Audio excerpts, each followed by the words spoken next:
Gaming news today touches both consoles as we have news for both platforms as well as feedback and desired feedback from developers. So this is a segment we were going to be doing now. As long as you guys seem to be enjoying it, we were only doing this on Fridays, calling it Gaming News this week, but Gaming News today is an opportunity for me to cover a lot more topics with you and have a great live discussion. We will get back to doing uploads, taking just a little bit of a break this week, trying out a new format, seeing if it'll work, seeing if we like it, and I will be out of town tomorrow, Thursday, October the 3rd. Everything will resume the day after, though. It's just a one-day trip. I might even stream while I'm there and let you guys know what's going on. So, the PS5 Pro has received praise from a developer. Wanted to look at that and talk about what that means for some of my predictions about the PlayStation 5 Pro. Also, new developments and information about Final Fantasy 16 on Xbox. And Xbox also wants to know why developers are skipping their platform. So kind of coinciding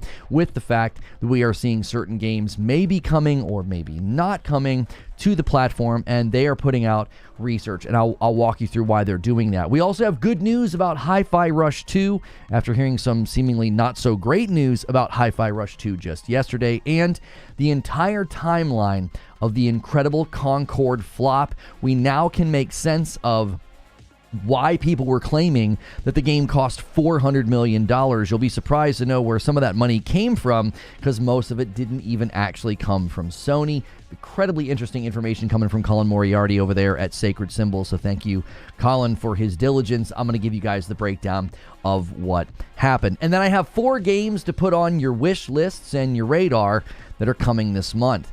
So let's start with the PlayStation 5 Pro and just what we heard, and I'm going to quickly set this scene so you guys can have a little bit of gameplay while I'm talking about this. The PlayStation 5 Pro absolutely rocks, according to a No Man's Sky developer, and I'm going to be pulling from WCCF Tech here, and says, many of you have noticed that No Man's Sky is now marked as a PS5 Pro enhanced title on the PlayStation Store. The only thing I'd like to say, as an engine programmer who has been through all of the PlayStation iterations since the PlayStation 1, is that this console absolutely rocks. Now, that's pretty high praise from somebody who's been an engine programmer since the very first PlayStation. He went on to talk about why he stood in line to get a PS5 Pro and why he cannot wait to get this thing, both as a developer, but as well as a player. This, to me, is just the beginning of what I called the market disruption. I said that Mark Cerny's strategy of targeting developers would pay off big, and we're already seeing the results of that. If you watched the Digital Foundry hour-long preview video where they got to play 11 different games, you could already sense the excitement and almost the salivating posture of the developers. They really want to use this thing. They're excited about what it's going to bring to the market, as well as just bring to the table for them to utilize. Now, somebody might hear this and think that, well, the base PlayStation 5 is going to get sort of lost in the shuffle and it's not going to be prioritized. That's actually not a concern, given that it is still going to be the vast majority of PlayStation 5s in circulation. There's already over 60 million of them. This is seen as an extra additive thing, and most of what the devs are going to be able to leverage is over and above base level performance. It's things like ray tracing, the advanced ray tracing, and the PSSR upscaling. So really sounds good that developers already, even outside of PlayStation ownership, are saying this thing's fantastic. And that relationship with No Man's Sky and Hello Games has been, it was a little raucous, I think, when the game first came out, but things have really turned around and they've done good work even for the PSVR 2. No Man's Sky probably being one of the best games to play on the PSVR 2, as PlayStation has largely neglected to release, I think, good first-party games for it. There's been a bit of an absence there. So the next news, though, is about a title that has been sort of relegated to PlayStation up to now. Final Fantasy 16 on the Xbox. Now, previously it was claimed that Final Fantasy 16 was going to be coming along with the full slate of Square Enix titles, and during Tokyo Game Show, some of those got announced, but absent was obviously Final Fantasy 16 as well as Final Fantasy VII Rebirth. Now, according to Yoshi P in a recent interview, this actually is not concrete just yet. This has not been confirmed. This has not been planned. So the previous reports that this was confirmed and coming seem to be inaccurate, okay? According to VGC.com, this is what Yoshi P had to say. Of course, we did announce the PC version of the game, so looking towards the Xbox version, we do want to release it on Xbox. But when it comes to the specifics, such as when the game would be available and such, we are not in a position to be able to share anything. But of course, I want to say that it's not as if there's zero hope, and we very much want to achieve that. So players should not give up in terms of their hopes. This to me sounds like they have not committed to it yet. They want to, but there has not been a reached agreement of any kind. This is not confirmation. All this confirms is that they would like to. I still think that the Xbox Series S is going to be a significant problem for this game. It has issues on the standard PlayStation 5, which is stronger than the Series S, and it has performance issues on PC as well. It is a very, very heavy and intensive game, especially the big icon fights. There are so many moving parts, so many particle effects, the scope and the size, all of the lighting. These things require quite a bit, and they don't even actually run all that well. Even in performance mode on the PlayStation 5, it maintains 60 by doing quite a bit of dynamic resolution fluctuation. So we will see if this actually ever does come to Xbox. There is obviously a desire, according to Yoshi P. I think the demographics of the Xbox audience and how they respond to these types of games, I don't think there's a high demand, honestly. And I also think if you're going to be facing performance issues and optimization issues, I would say Final Fantasy 16 is just one that's not worth trying to bring over. I know people will probably claim that that's hate, but I don't think it's worth it. I don't think it would sell particularly well, and I also think they would face a significant amount of challenges with the Xbox Series S. And on that token, Xbox wants developers to tell them, hey, why are you not on Xbox? They are asking devs this question. Windows Central article titled, "If you aren't on Xbox, we'd love to know why." Microsoft Research has opened its program targeting game developers to learn how to improve Xbox's systems. Now, in the article, they quote one of the people in charge. Dr. Deborah Henderson, Principal User Research for Xbox, explained. She said this: "We've known for a while this is a gap. We do lots of work on games, on hardware, on the Xbox dashboard, and yet most of the systems for collecting feedback on the back end were less formal. Honestly, I think it's very similar to the reasons studios often take a while to dedicate these sorts of resources to game tools. The player always comes first." Now, this to me is where PlayStation and Mark Cerny's strategy seems to be paying off. They targeted developers. They asked developers, what do you want? What do you need? And they built their console around that. The PlayStation 5 Pro has been built with the exact same mindset. It's why when the earlier leaks about the PS5 Pro said that it would accelerate ray tracing, I said it would be market disruptive because it was specifically targeting the wants, the needs, and the desires of developers. To me, targeting developers leads to great games, and then the players are happy. I think that's a very logical way of doing things. Xbox seems to have realized that they made decisions that has harmed their platform. They have developers that are either skipping or coming to their platform late. Even recently, the developers of Anatria revealed that they're incredibly slow to respond, and they sat around and waited, and then another developer chimed in and said they had been waiting for months as well. So it seems even some of the relationships with third party is a bit strained. I've continued to be critical of how Phil Spencer handled the Baldur's Gate 3 situation, essentially throwing Larian under the bus, and then a Microsoft spokesperson tried to insinuate that Black Myth Wukong had a secret exclusivity deal, which that has been debunked and basically disproven, and that game has yet to come to the platform. So not only are they slow to respond to third-party developers in the back end, they will publicly blame you for your game coming to their system late. That Matt Booty admitted would take more work and better planning in order to make the games run on the Series S. So you have to do more work to sell to a smaller platform, to work on a weaker system, and then if you come to their platform late, they will blame you for it. So, I mean, maybe put that on the survey, and Xbox might figure out why some of these developers have no interest in their platform any longer. And if you are on their platform and you are owned by them, you're still not necessarily safe. Hi-Fi Rush 2 information came out very recently, and we learned that Hi-Fi Rush 2 was 6 months into development, had a playable build when Microsoft closed them, and this was covered. GameSpot has an article titled, Tango Gameworks started to work on Hi-Fi Rush 2 before Microsoft closure. Now, this obviously irritated a lot of us. This is one of my daughter's favorite games. She beat this thing practically all on her own.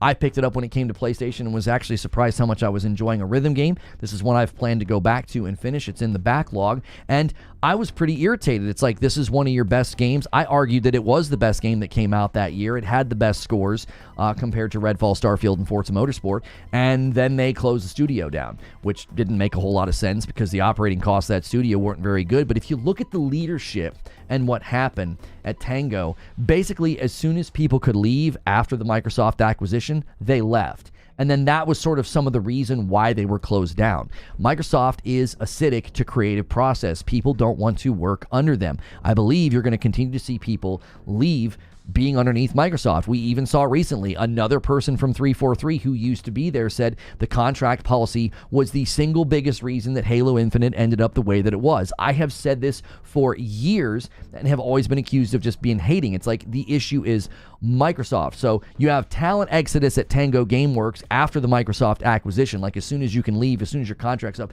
you have leadership leaving. And then that sort of is given as the reason why they closed them down. Well, we have good news about Hi-Fi Rush 2. It seemingly has a future. According to Game Rant, game publisher Krafton is hinting that Hi-Fi Rush sequel is currently in development at Tango Gameworks, and it may offer a more open world design than its more linear predecessor. Okay, and they clarify this a little bit further down. All right, here it is. In an interview with GameIndustry.biz, Maria Park, Krafton's head of corporate development, expressed that Tango Gameworks already had a 6-month-old build on Hi-Fi Rush 2, playable when Krafton first approached the studio. Most importantly, Park revealed in the interview that Tango Gameworks is looking to offer players a sequel with an open world design that's less linear and a lot of the original game. Quote, I don't think it's going to be completely open world, but a more dynamic environment that you play in, Park clarified. So it appears that Hi-Fi Rush 2 is alive and well. My daughter will be thrilled, and it does seem that Krafton came in and sort of saved the day here. They got the studio. Seemingly the only game they got the rights to was Hi-Fi Rush. That has been at least reported in a couple of the articles that I read. It looked like they had not yet acquired the rights, but then other articles are claiming that they have. So more info on that as well. And also, Krafton is in the headlines as well. I'm just going to kind of add this in ad hoc right now. Krafton has signed a licensing agreement with Pocket Pair to expand the Palworld IP to mobile. So hopefully the funding from the Krafton deal, and PlayStation also was doing some things with Pocket Pair for Palworld. Hopefully that helps them pay for their legal fees. I continue to think when I saw that headline and I saw the licensing agreement, I honestly thought it was going to be that Pocket Pair had reached a licensing agreement with Nintendo, because I think that's probably what's going to happen. I think Pocket Pair hopefully has enough money to fight back because Nintendo is very litigious. They have a very good win ratio when they take you to court. I'm just hoping they can reach a licensing agreement where Nintendo gets paid a license for the patents that seemingly are being, used in the Palworld game. Okay, so the next piece of information that we got was actually rather helpful. If you remember, there were all these headlines claiming that Concord was basically a $400 million game or something like that. So Colin Moriarty broke this down on a recent episode of Sacred Symbols. And he essentially said that this was an insane project and the amount of money that went into it was actually kind of crazy. So allow me to give you the Concord timeline, all right? Apparently the game was trademarked in 2018. Probably Monsters was actually founded around that time. In the summer of 2019, they raised $200 million in funding for various projects. So this is not all going to Concord, but they raised $200 million. Now, this funding came from people like Jerry Jones, okay? There were people, basically, I don't know how they were doing it. I don't know where they were going to do this, but this is what has been reported, okay? So this is 5 years ago. They raised $200 million in funding. It was basically reported that each of the games they were working on would get about a $50 million budget, and I guess a bunch of it went to Concord if we're to believe the $400 million, because we're about halfway there already. Now, they hired extremely expensive talent, and this is one of the reasons that the money got burned through probably very quickly. A lot of the people at the company were not cheap. Now, in the spring of 2021, PlayStation signed a publishing agreement. This is probably the bulk of the money, in addition to the acquisition, that PlayStation has actually spent on this game as well as Firewalk. In early 2021, Herman Hulst described it as an early stage project and team. And this is Colin Moriarty's opinion. He says, listen, that type of language means that the game was still very early, and the lion's share of the money at this point was spent by Firewalk. So remember that $200 million that was raised in 2019. Then, in the summer of 2021, Probably Monsters announced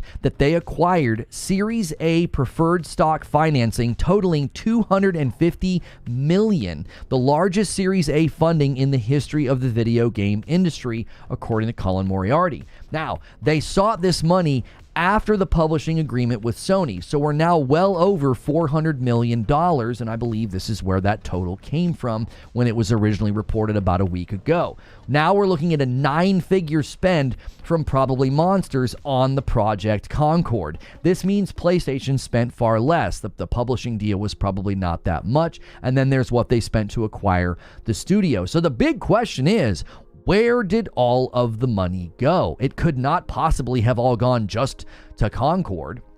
But we did hear that they brought in a lot of other studios that helped. Now, so maybe a bunch of the money went to that. Maybe a bunch of the money went to the, very expensive Fat Cat talent that they hired. Okay, what about these other projects? We have also heard the other projects are still ongoing, so some of that money still could be being used for those projects and for all that talent. So the $400 million number came from two separate instances: $200 million in 2019 that was raised, and then $250 million with the Series A funding through whatever they did there. So that's over $400 million that didn't even come from PlayStation. So thankfully, this isn't some crazy money pit that Sony and PlayStation have just thrown a bunch of money away, but seemingly the money was squandered to a certain degree, and the people that helped fund this project are probably going to want to know what in the world happened. So that's basically the gaming news. Now, I've got games to put on your wish list or put on your radar, okay? I've got 2 games for me, and I've got 2 games for you. And what I mean is there's 2 games that I'm really, really interested in. And then there's 2 that I'm not so interested in, but you might be. Now, the first one comes out today, and it's called Kill Knight. It is described as an ultra-responsive, arcade-inspired, isometric action shooter. That's a lot of words there. It's basically twin-stick shooter, and it's fast, and there's blood, and there's bullets, okay? I think that the art style looks dope. I think the combat looks fluid and intense. We've got IGN here with their hands-on preview from 12 days ago. And I think this looks really, really good. I'm definitely going to be checking this out today.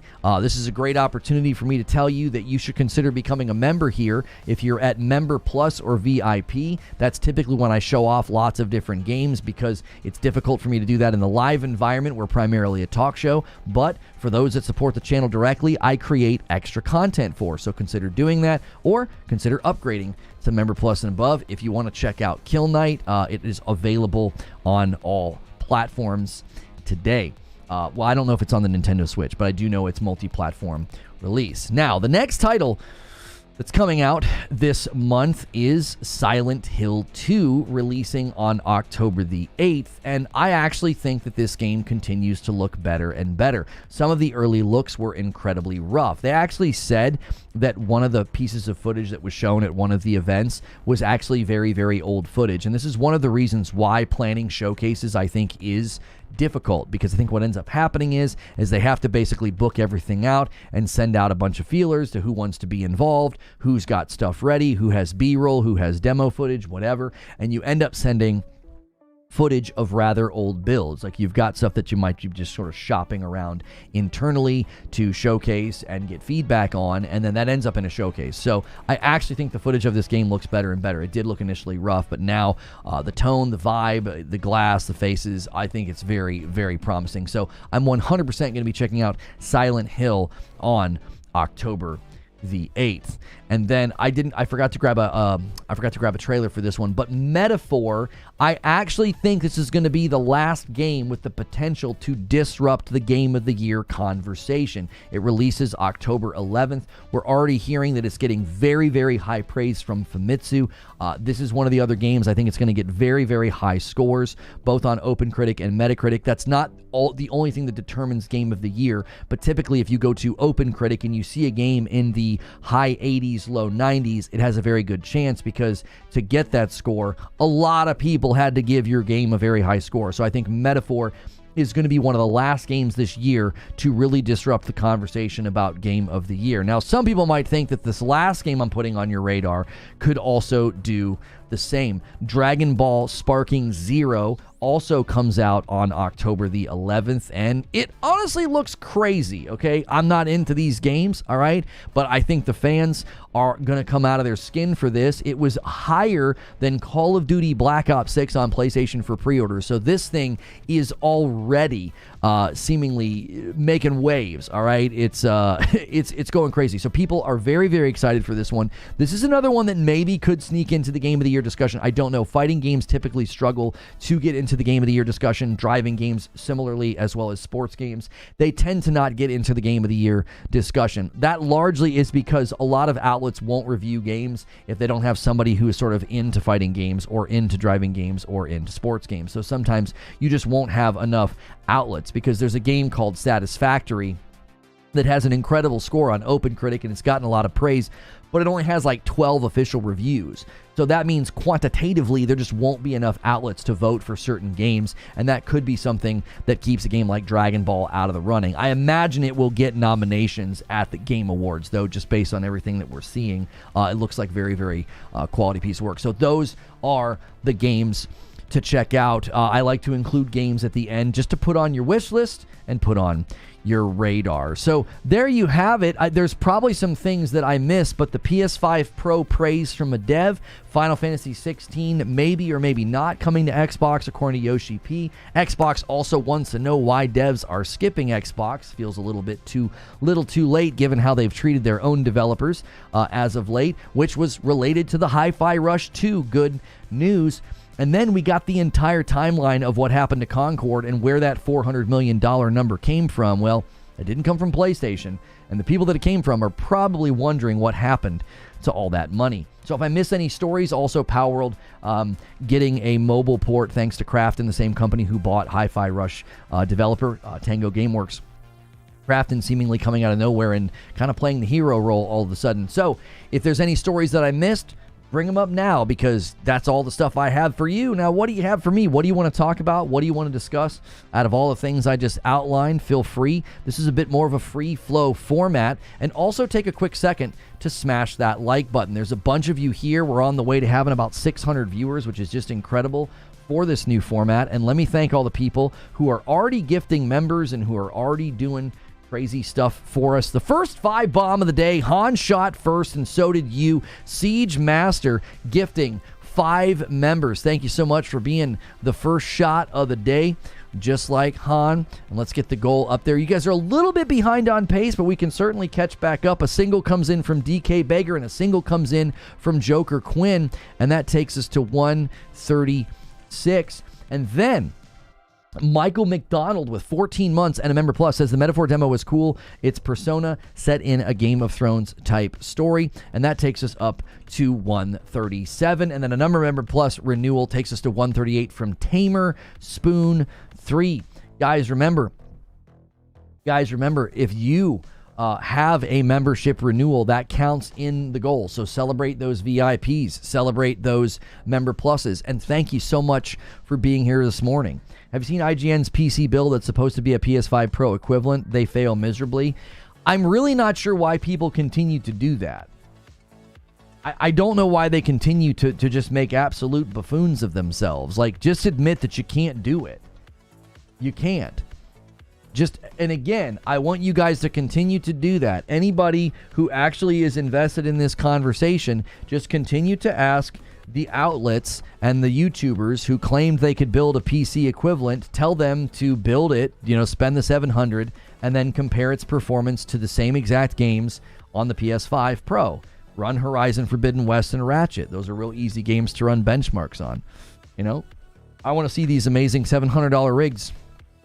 You know, just keep asking them. I'm surprised IGN did that after all these other people embarrassed themselves the first week. I guess it was their turn.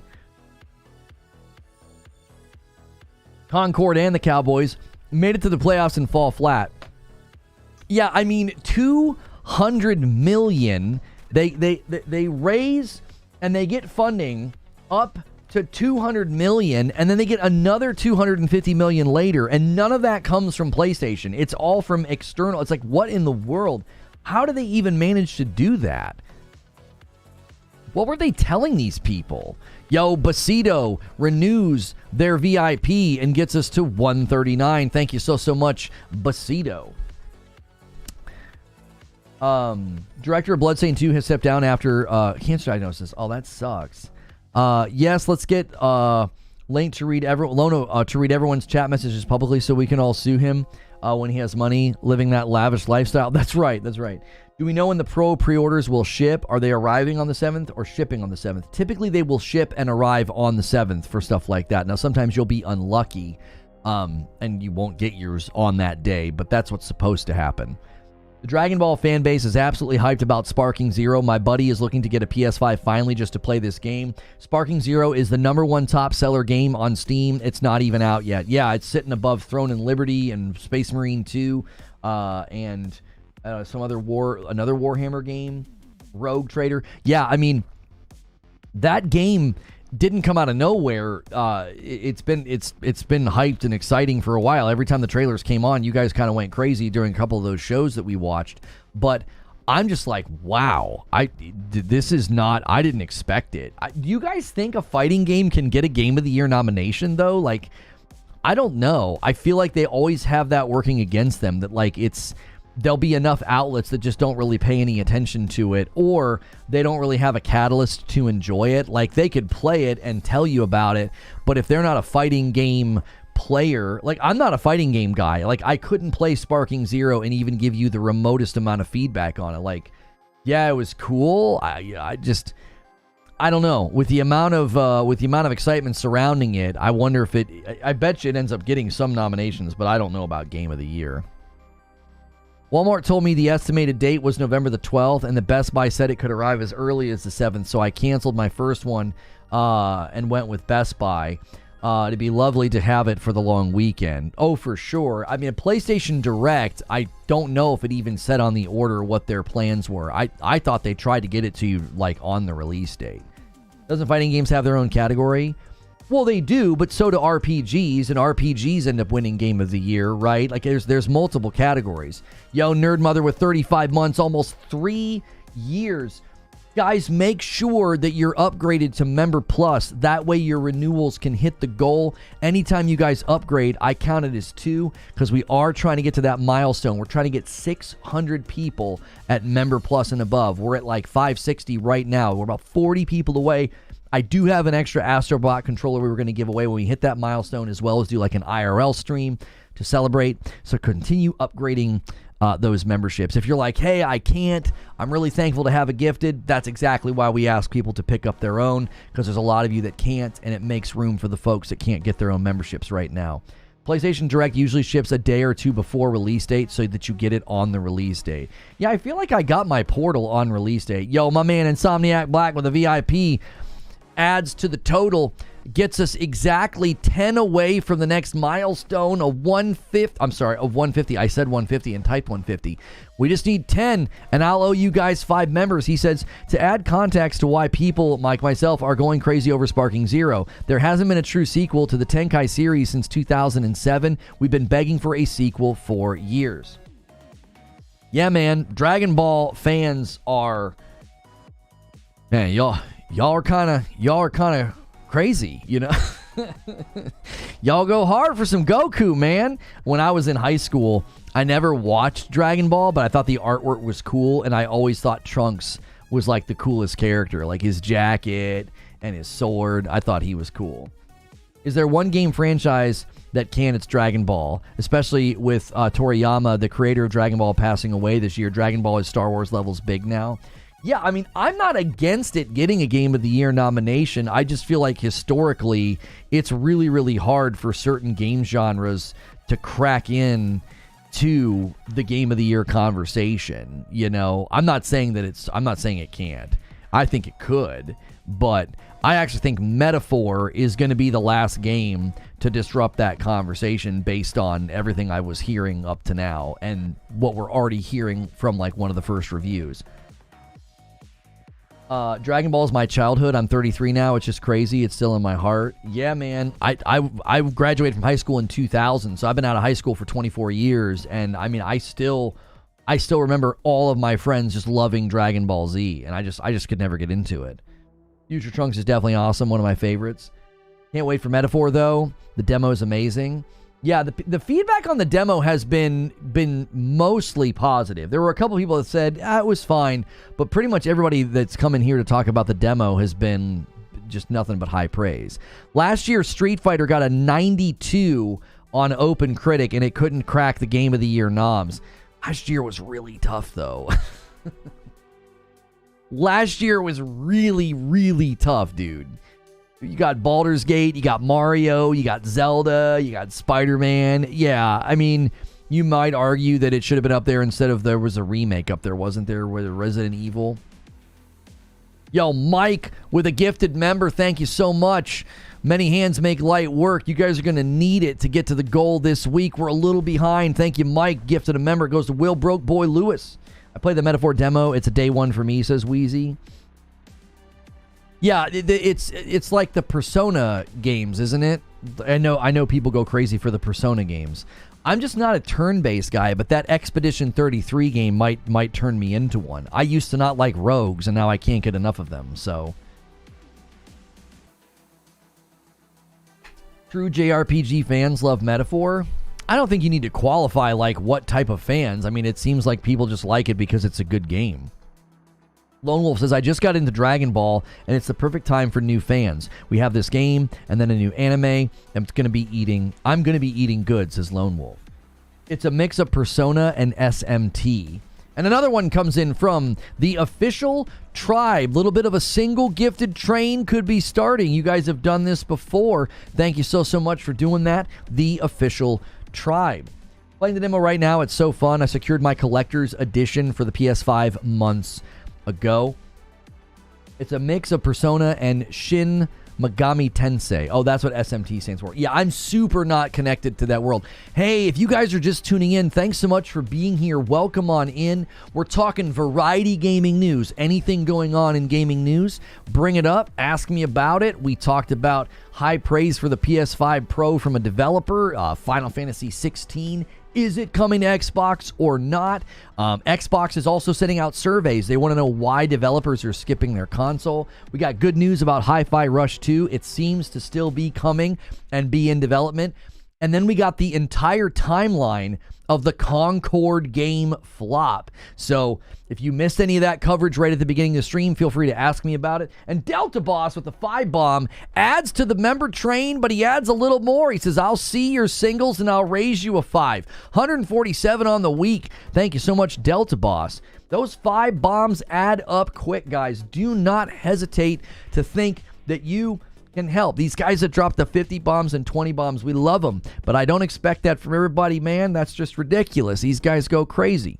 Don't feel like you're not helping. And you can help just by hitting the like button. So take a quick second and smash like. If you're like, I can't do membership. Well, the like button is free, and so is subscribing. I found your channel a few weeks ago, been watching ever since. I appreciate that, Mikey Mike. I hope you guys like the new freeform format. If in the past, you might have seen my live streams and been like, well, I'm not interested in that game. Well, we're talking about all kinds of different games. What happened to Concord? So Colin Moriarty broke it down on Sacred Symbols about a week ago. He was getting some heat because he was told by a source that there was basically the game cost $400 million.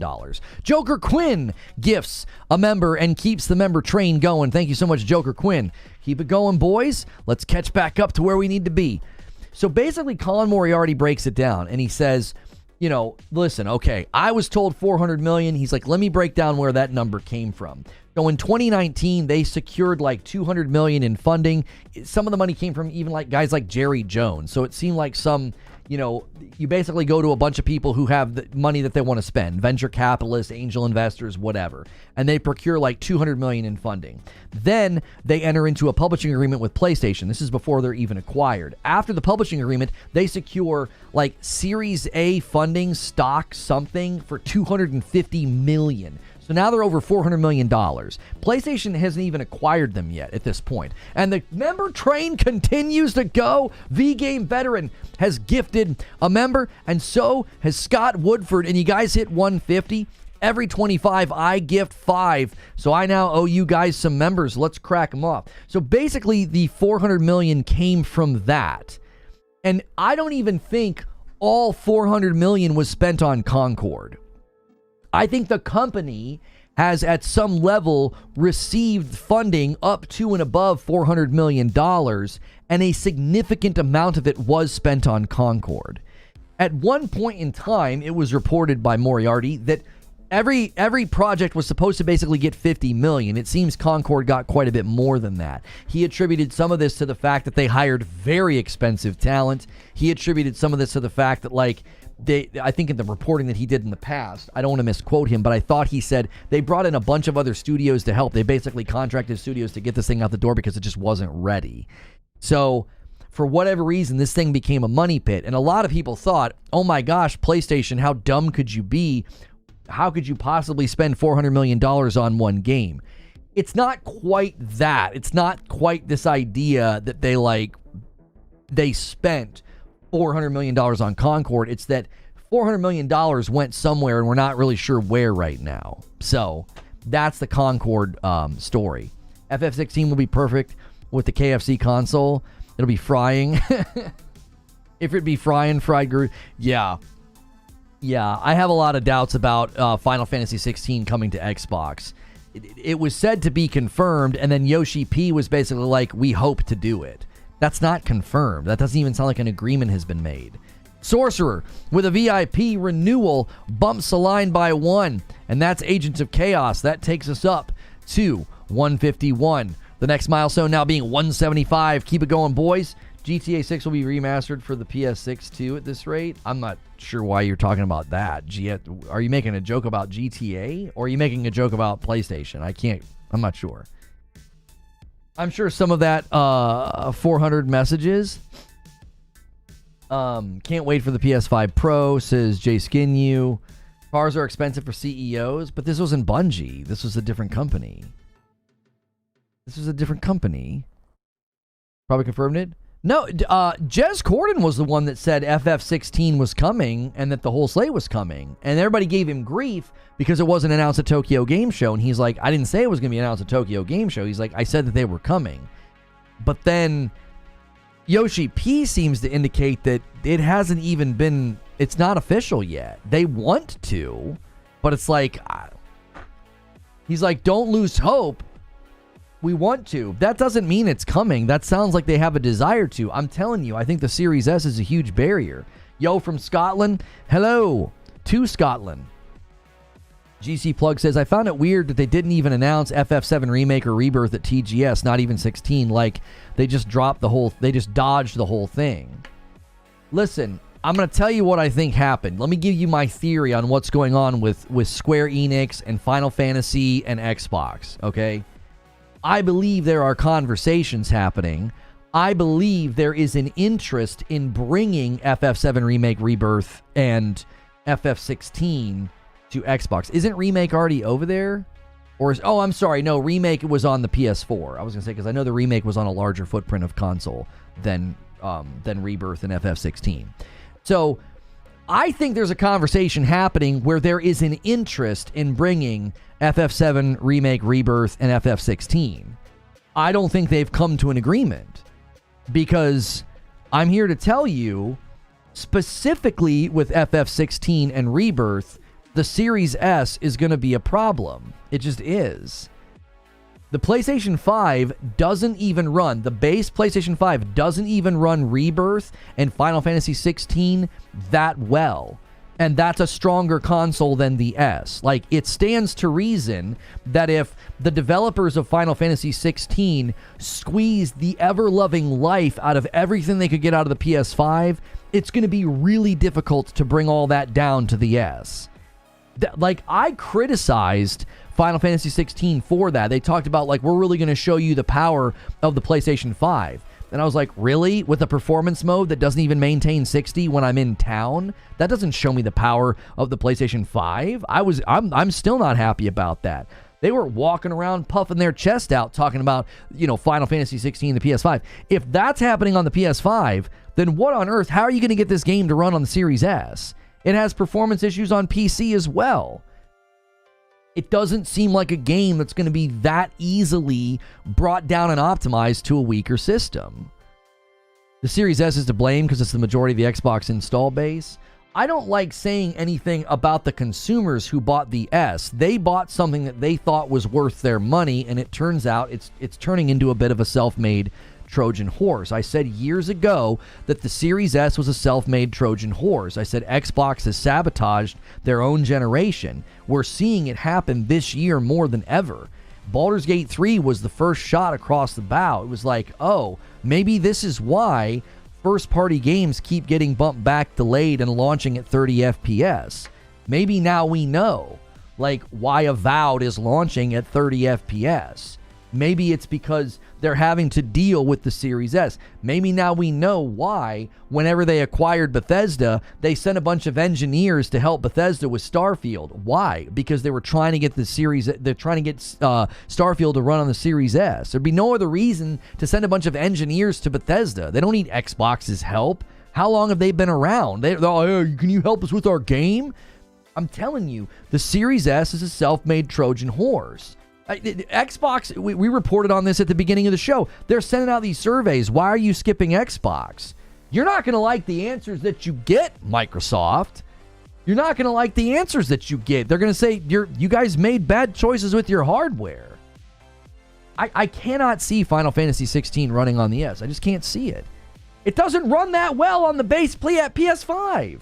Now, quality mode runs well on the base PS5, but the performance mode doesn't. That means it's a pretty taxing game. I just can't see it. Yeah, and no sales. That was the other thing I thought about. It's like Square Enix can't think that it's worth their time to bring their property like that to the Xbox. I don't think FF16 or FF7 Rebirth or Remake, I don't think they would sell well on the Xbox unless Microsoft is going to really pad their pockets and really pay big money, and I think they want to, because as Phil Spencer said in the one email, they've got to break into the Asian market in a better way, and Final Fantasy is a good way to try to do that. They were talking about how they've seen the most growth for PC Game Pass in the Japanese market. It's going to have to be some kind of a Game Pass deal, because that's I think Xbox is probably willing to lose money. We're probably going to see this.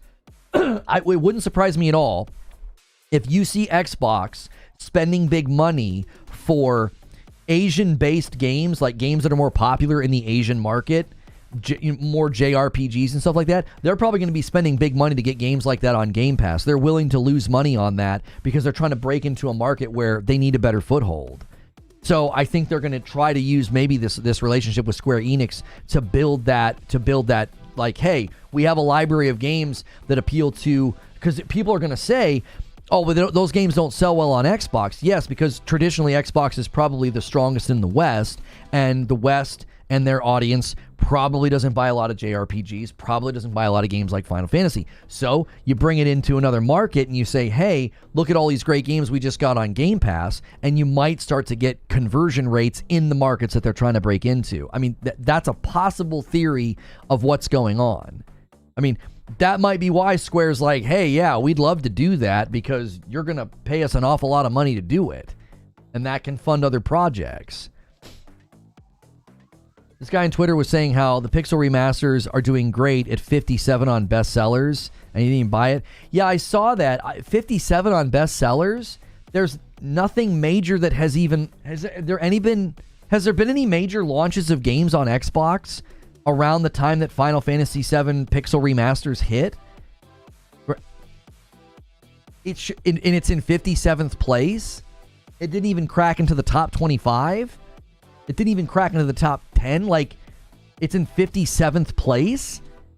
Everybody was like, oh man, bring those over here, bring those over here. And now I know a lot of people are going to say, oh, when you come late, but that's what they are considering right now. You're considering bringing Final Fantasy 16 to Xbox late, and you've got to figure out how to get it to run on the Series S. Everybody can meme and joke and say, oh, the Series S wrecked my car, or the Series S did this. Listen, that's just... What is that? What do I want to call that? I feel like that's what is that called when someone's going to joke about something in order to hide the severity of it? What is that called? Is that deflection? I feel like that's deflection. Is that the right word? I can't think. The word's eluding me right now. Joking about the Series S as it's become one of the single biggest elements of Xbox's problems. It's an albatross. It's like, what in the world? Let's joke about it. Well, and then you act like, oh, if I bring it up, if I bring it up, I'm somehow saying something that's like, oh yeah, of course, it's always a Series S. What of course, what else would it be? Will the Thinker says coping. No, it's not obfuscating. I think the right answer is deflection. It's a form of deflection. Like, oh yeah, ha ha ha, it's the Series S's fault. Ostensibly joking, maybe. I can't think of what it is. Hanging a lantern? I think deflection works. The point being, it's a great way to try to minimize the truth. Why do you think Avowed is at 30 FPS? Why? Like, and this is relevant to the news. This isn't just, oh, Lono's bash on Xbox. No, they literally have, it's in the news right now. It's a headline. Xbox wants to know, why are games skipping your box? Your own games are launching at 30. What do you mean, why are people skipping your box? What? Your first party games come late and come at 30 FPS. And you want to know why people are skipping your platform? Ask your own studios what's going on. Sour grapes? I don't think it's sour grapes. When you use... This is what people do in conversations, right? They joke to deflect attention off of themselves. I think deflection's the right word. And a 5-bomb from Dodevas. He says, come on, boys. Let's get this count up. We're behind on the week. I'll play Doki Doki Literature Club on Friday night if you guys hit the stretch goal. So you're going to want to get there. Facetious? No, facetious is when you're not being serious. You're joking around. It is being facetious. I'm talking about the intention behind the Series S joking and the Series S memes. It's a form of deflection. It's like, let's make it seem like, yeah, ha ha ha, this isn't really the problem that everybody says it is. No, it is. It is the problem. I don't care how big the check is. It's going to be hard to convince studios to deal with the Series S. It's going to be hard to convince them to deal with it. Think about your options right now. We just had, and this was part of the gaming news today. So if you guys are enjoying this segment, you can bring anything from gaming news into the chat right now. We don't have to talk about one particular subject. We've been bouncing around. And I kicked off today with the gaming news summary. And one of the things we talked about is one of the engineers. What was his official title? He's a engine programmer, one of the engine programmers from Hello Games. He has been working in that role since the PlayStation 1, and he says the PlayStation 5 Pro rocks. All right, we have developers heaping praise on the Pro, and you have other developers saying we're going to come to your platform late because of the Series S. And then let's add a little bit of gas to the fire. Phil Spencer throws Larian under the bus. A Microsoft spokesperson throws the Black Myth Wukong devs under the bus, insinuates there might be a secret exclusivity deal, acts like, and then the Microsoft spokesperson said there's not a hardware limitation when there is. So Phil Spencer lies to the public. This Microsoft spokesperson lies to the public. So if you're choosing between a console that developers are like heaping praise on and a console that slows your development time and then gets you blamed by the console's owner, console's parent company will blame you instead of their own dumb choice, who are you going to build a game for? Is it a hard choice, do you think? Should we build a game for the PlayStation 5 and the Pro and leverage the advanced ray tracing and the upscaling technology that they built, all the things that we've been asking for? Or should we go over here where we have to take features out and gut things and tone things down and have our game looking worse than we'd really like it to look? And then if we do come late to that platform, they'll blame us. Who are you going to build your game for? Like, I'll answer your research for you right now, Microsoft. People are skipping your platform because you're bad at this. You're bad at gaming. You're acidic to creative process. You buy companies like Tango Gameworks, and then the founder leaves as soon as he can. As soon as his contract's up, he leaves. And as soon as the non-compete expires, he starts a new studio. So that's your answer. That's why people are skipping your platform. You're running them off. You're running talent off by buying up studios, and nobody wants to work with you, so they leave. And you ruin your own property with bad contract policies. Another 343 employee came out and said, yeah, the leading cause, the leading problem with Halo Infinite was Microsoft's contract policy. We had knowledge walking out the door every 18 months. I've been saying this for years, and I was just always told that I was being a hater. It's like, it's a Microsoft problem. So yes, it's a completely different approach. Mark Cerny goes to the developers and he's like, what do you need? And they're like, this is what we need. And he's like, okay, we're going to do everything we can to give you that. And Microsoft's approach was, oh, we're going to give you extra work. Like launching the Series S and the X, you understand what that communicated to their developers, right? Yeah, you got to do extra work now. Oh, on top of that, yeah, we shifted to a multi-plat strategy, so all games are going to hit, Xbox and PC now. Since I guess we call that multi-plat now. Yes, the hardware and the company in charge are an issue, but would better coffee at the meetings help?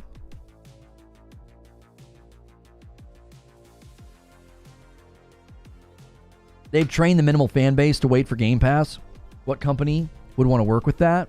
I mean, yeah, we didn't even get into the Game Pass effect either. We haven't even gotten into that. I mean, the Series S and the Series S Pro. Microsoft says, here's what we have. Now bend over backwards and give us what we want. Can you imagine being a first-party studio at that company right now? I can't imagine being a first-party Xbox studio. You're seeing studios close down. You're seeing talent walk out the door. Anybody on a contract's leaving every 18 months. You've got to wrangle with the Series S. Like, you're not going to get bonuses from sales because you're putting your game on Game Pass. Like, good golly, I can't imagine working there right now. Silent Spartan with a $10 super chat says, you keep engaging in misinformation about FF7R. It runs beautiful in performance mode. It's blurry in the open world. It's locked to 60. Love your show. Okay, you just told me that it runs poorly. Your opinion is that that's okay. I'm not dealing in misinformation. FF7 Rebirth and FF16 run poorly in performance mode. That's my opinion. And I actually think there's some objectivity to it. Don't give me a performance mode that performs poorly. That's antithetical to what it's called. It's called performance mode. Performance is supposed to be the priority. And when I walk into a town or I explore open areas in FF16, it looks like a slideshow. That's not performing well. That's performing poorly. How it runs and how it looks are different metrics. I mean, I suppose we could get pedantic and split hairs about how it runs and how it looks. If it looks bad, I'm going to say it's running bad. That's just how I'm going to talk. It's a fact they run poorly in performance. Yeah, I don't think that's subjective. You don't get consistent performance in the performance mode. Ergo, I'm going to say it's running poorly. Have you seen the side-by-side, says Eugene. Right, like, I don't think this is an argument. Thank you for the super chat. You know I love you. But I don't think, Silent Spartan, I don't think I'm dealing in misinformation. I don't. It doesn't look bad? Now we're getting into subjectivity. You think it doesn't look bad. I'm not concerned with your tolerance of blurriness or inconsistent frames per second. If you can tolerate it, good. Go have fun. I'm speaking in fact. Those two games don't run well on the base PS5 in performance mode. And the context of the discussion was, you're going to take a game that doesn't run well in performance mode on the base PS5, and you're going to take it to the weaker Series S. What do you think's going to happen? Within the context of what I was saying, I'm not doing like a hit piece on those two Final Fantasy games. I'm saying they don't run well. I played FF16 in performance mode, no problem. Right. And that's your subjective opinion. And that's great. It's a fact that in performance mode, FF16 does not maintain good or consistent frame rates when you're out of combat. That's an objective fact. If that didn't bother you, now we're into subjectivity. So objectively, the games run poorly. They run inconsistently in performance mode. Your tolerance of that is subjective, right? If I'm driving down the highway at 65 miles an hour, and that's the objective fact of how fast I'm going, and you subjectively tolerate that, you're like, that's fine. But then the guy in the back seat's subjectively saying, can you go faster? The speed limit's 70. Why are you going 5 under? Do you see? Like, objectively, I'm driving 65. Subjectively, there could be different opinions about how fast I'm going. So, objectively, those two games are not running well in their performance modes. Subjectively, I can't stand it. You thought it was fine. You see the difference? You've got, if you don't divide these categories, that's when it always gets confusing. It's like the guys that are like, oh, Black Myth Wukong runs fine. I didn't have any issues. I don't care about that. At an objective level, Black Myth Wukong ain't running well on the PS5 in performance mode. That's an objective fact at a technical level. There's no denying it. Your tolerance of it doesn't interest me. I don't care about that. This is not a fight to pick. I'm a quality mode guy. Lona's a performance mode guy. You got to let this one go. This is not a hill we want to die on. Again, and I think it's fair to the statements I was making, the context of the argument was, listen, man, if they can't get consistent performance in performance mode on the PlayStation 5, what do you think it's going to look like on the Series S? Right? You agree with me on FF16? Okay, so FF7 Rebirth, maybe I'm speaking too strongly, but from everything I saw, you weren't getting good performance in performance mode. I think that's a fair assessment. I think that's a fair statement. I don't feel like I'm dealing in misinformation, okay? That coming to the Series S is the crux of what I was arguing. I'm not interested in debating the severity of the problems, right? If you're like, it's not that bad. Debating the severity, I'm not interested in. I'm not. The purpose of that discussion, the purpose of the point that I was making was, we're seeing signs of games that don't run all that consistently over here on a stronger system. And you want to bring it to the Series S? Good luck. Good luck. Same argumentation principle applied to Black Myth Wukong. Apply that principle to Black Myth Wukong. Why do you think Black Myth Wukong's not on Xbox? Why? It doesn't even run well on the PS5.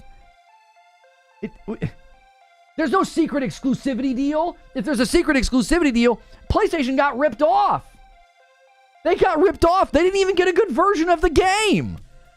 That's one of the worst exclusivity deals in the history of exclusivity deals, if you think there is one. So they got no marketing rights. They got zero claim on, we got a timed exclusive. They don't get to claim it. They don't get the marketing rights. They don't get the marketing deal. None of that. And then they get a version of the game that doesn't run very well. What an amazing secret exclusivity deal. Holy cow. Mockwine Ninja with a $5 super chat tip. Black Myth Wukong runs like crap on the PS5, but is it playable? I think so, but not everyone will feel the same way. Do we really have a viewer name question mark? Yeah, I don't know why they would let you have that username, but question mark is here, and that's the name they chose. Guys, take a quick second and smash the like button. There's almost 700 people here. I love that you guys are embracing the format of gaming news today. Bring up whatever you want that's relevant to gaming news right now. It could be Final Fantasy 16, the PS5 Pro, Xbox wants to know why devs are skipping Xbox, Hi-Fi Rush 2. Take a quick second and smash that like button. We need 300 likes right now. We're at the 1 hour mark. Let's get a better ratio. That can get more people in here. It really helps out. So thank you to everybody who's already hit the like button. Also, we're on our way to the next milestone. At 175, I owe you guys more members, so make sure and celebrate your member renewals. Those count toward the goal if it's a member plus or a VIP. Yeah. Secret exclusivity for a game that's getting blasted for performance on the PS5. Brilliant reporting. Right, like it's just, yeah, it's unbelievable. No, Mile High, no. We got to stay on games and gaming news that are relevant to right now. And Patrick Q says, let's get it, boys. Let's get the 300 likes and let's get the member count going. 157. Thank you so much, Patrick Q. Game Science just straight up skipped Xbox. I don't even know if it's that they skipped Xbox. I don't even know if it's that they skipped Xbox. I think they got over there and they're like, good Lord, what are we going to do with this thing? Black Myth is heavy. It's a UE5 game. They really put a lot of the work into the lighting, and then they use FSR. They use frame gen to double the frames. Like, there is no way they were even equipped to deal with the Series S with the way they handled the game's optimization on PS5. And a VIP from Savage Sharkbite celebrating it. Thank you. 37 months. And a member plus from Elevated Vibrations. 30 months. Thank you so much. And that takes us to 159. When is there going to be an Xbox Pro? There won't be an Xbox Pro. There will not be an Xbox mid-gen refresh. There won't be. Yo, what's good, Feed? I see you in the chat. Maybe that's why it's a secret exclusive. Would you want to admit that you paid for that performance? Well, I believe PlayStation was helping them, and that's where the wires got crossed. There were other insiders that said there's no exclusivity deal. PlayStation was helping with development. That's what was going on. Devil Shooter, you keep saying Ryu Jinx is dead. That's the Nintendo emulator, isn't it? Yeah, Nintendo's cracking down on Nintendo emulation channels.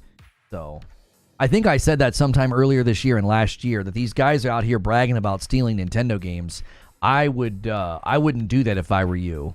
Nintendo will nuke your channel. I mean, they don't care. Autogon Ocelot with 25 months of memberships. I'm a Silent Hill fan. I'm hearing Silent Hill 2 is a 6 to 5 out of 7 out of 10. I don't care. I'm going to play it. Where are you hearing that? Where are you hearing that? Did the review embargo for Silent Hill drop? I thought it was dropping this Friday. By the way, if you guys are paying for your own membership, make sure you're at Member Plus. So that way when you renew, we count it here. If you upgrade, I count it as 2. I give you credit for 2 on the initial upgrade because we need more people at Member Plus and above. What will be the point of an Xbox mid-gen upgrade? They already have the Series X, and that's not being used to its full. I think that's well stated, Caveman Gaming. I think that's well stated. We tried to keep the funding for Concord Island under wraps. Thanks, Reforge. My phone won't stop ringing. I'm telling you, dude. I'm telling you. That money went somewhere, man. That money went somewhere. $200 million in funding in 2019. $250 million in 2021. Where did the money go? Where did it go? QBZ renews a Member Plus 25 months and rounds us out to 160. Thank you so much. We're 15 members away from me owing you guys 5 members. Thank you.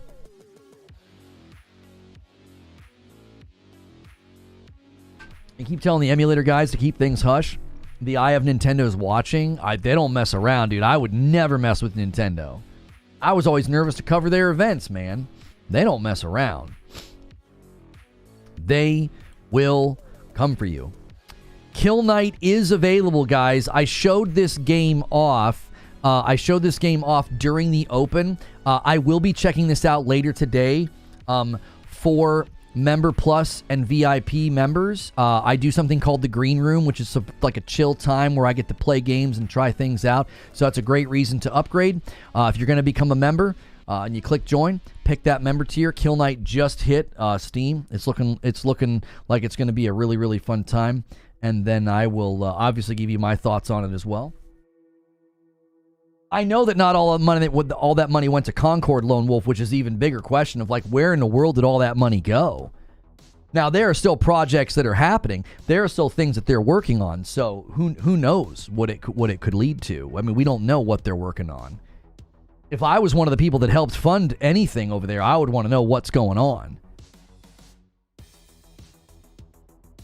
I feel if you own a PC, there's no reason to have an Xbox, so people will go for the PS5. It depends on the kind of PC you have, though, right? If you have a PC that's like just strong enough to play Among Us and you really like Game Pass, I still think a Series X is worth buying if that's who you are. If you really like Xbox, if you really like Game Pass, but your PC's kind of weak, like it's like just strong enough to run Among Us. Maybe it's like a laptop or something. I think you could get a Series X and still get a lot of value out of it, but there's a lot of qualifiers there. It's like, if you like Game Pass, if you're trying to primarily just play Game Pass games because you're not really in a position to buy a lot of games, Game Pass has great value. It still to this day has great value. But at $20 a month for Ultimate, because that's how you get day and date on games like Black Ops 6 and Doom the Dark Ages and the like, at $20 a month, you might start thinking differently. Because every 3 months, you're spending $60. And it's like, if you limit yourself to 2 or 3 games a year, you're going to spend, roughly $200. And then you don't have to, you don't have to keep doing that. You could take a break. You could take a longer stretch of not spending money. It's a little bit easier to go a couple months, buy one game, go up a couple months, buy one game, than shelling out that $20 every month. So, Game Pass still has its quality, but to a new customer who's kind of thinking about where they want to go, having to pay for Ultimate to get day and date, I think that's a huge game changer for people. It's like, well, wait, $20? I don't know. I could save my money and every couple of months just buy one new full-priced game or a couple of indies. Now, if you like indies, there is a ton of them on Game Pass as well. Even Maddie's disappointed in the Starfield DLC. Yeah, I retweeted Maddie Plays this morning. I appreciated his input. He's a Bethesda guy. I don't know if you guys saw this tweet from Mr. Matthew Plays over there, but he said the following. He said, I'll have my review out tomorrow, but to put it bluntly, Starfield Shattered Space is not good at all. Let me see if I can shrink this so you guys can see it. There we go. The exploration is still somehow extremely lacking. The main story is ridiculously short. It ran like crap on Series X performance mode. There isn't even any new companions. Now, somebody said he was incorrect in saying that there are new companions.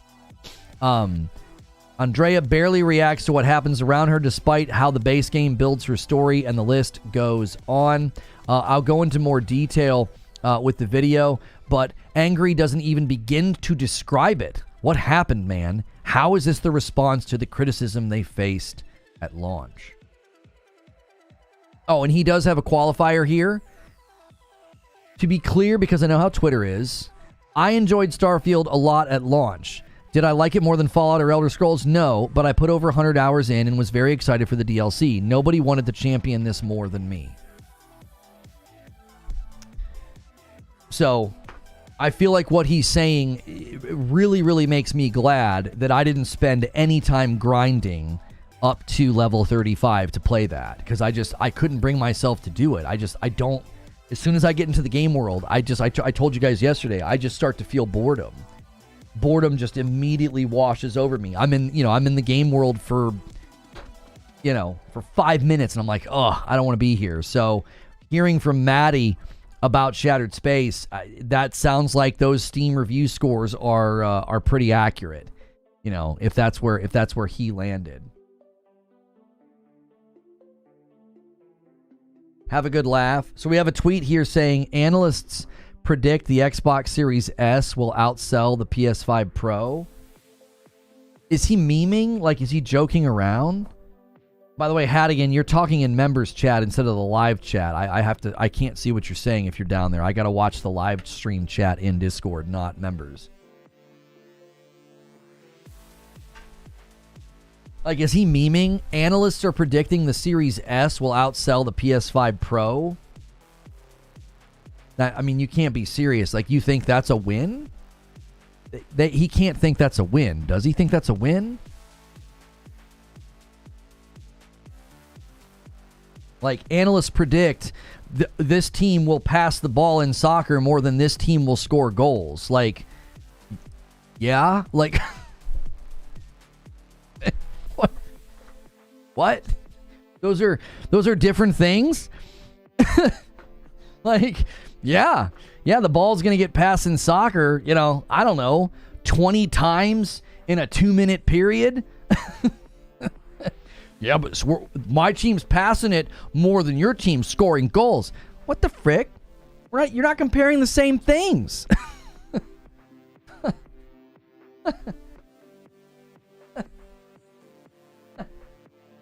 Yeah. This just in, McDonald's is going to sell more hamburgers and milkshakes. You don't say. Like, huh? Look at the big brains on Brad. You're smart mother. Like, what?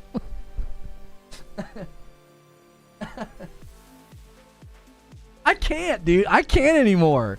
It's just become comical. It's just comical, man. The whole thing.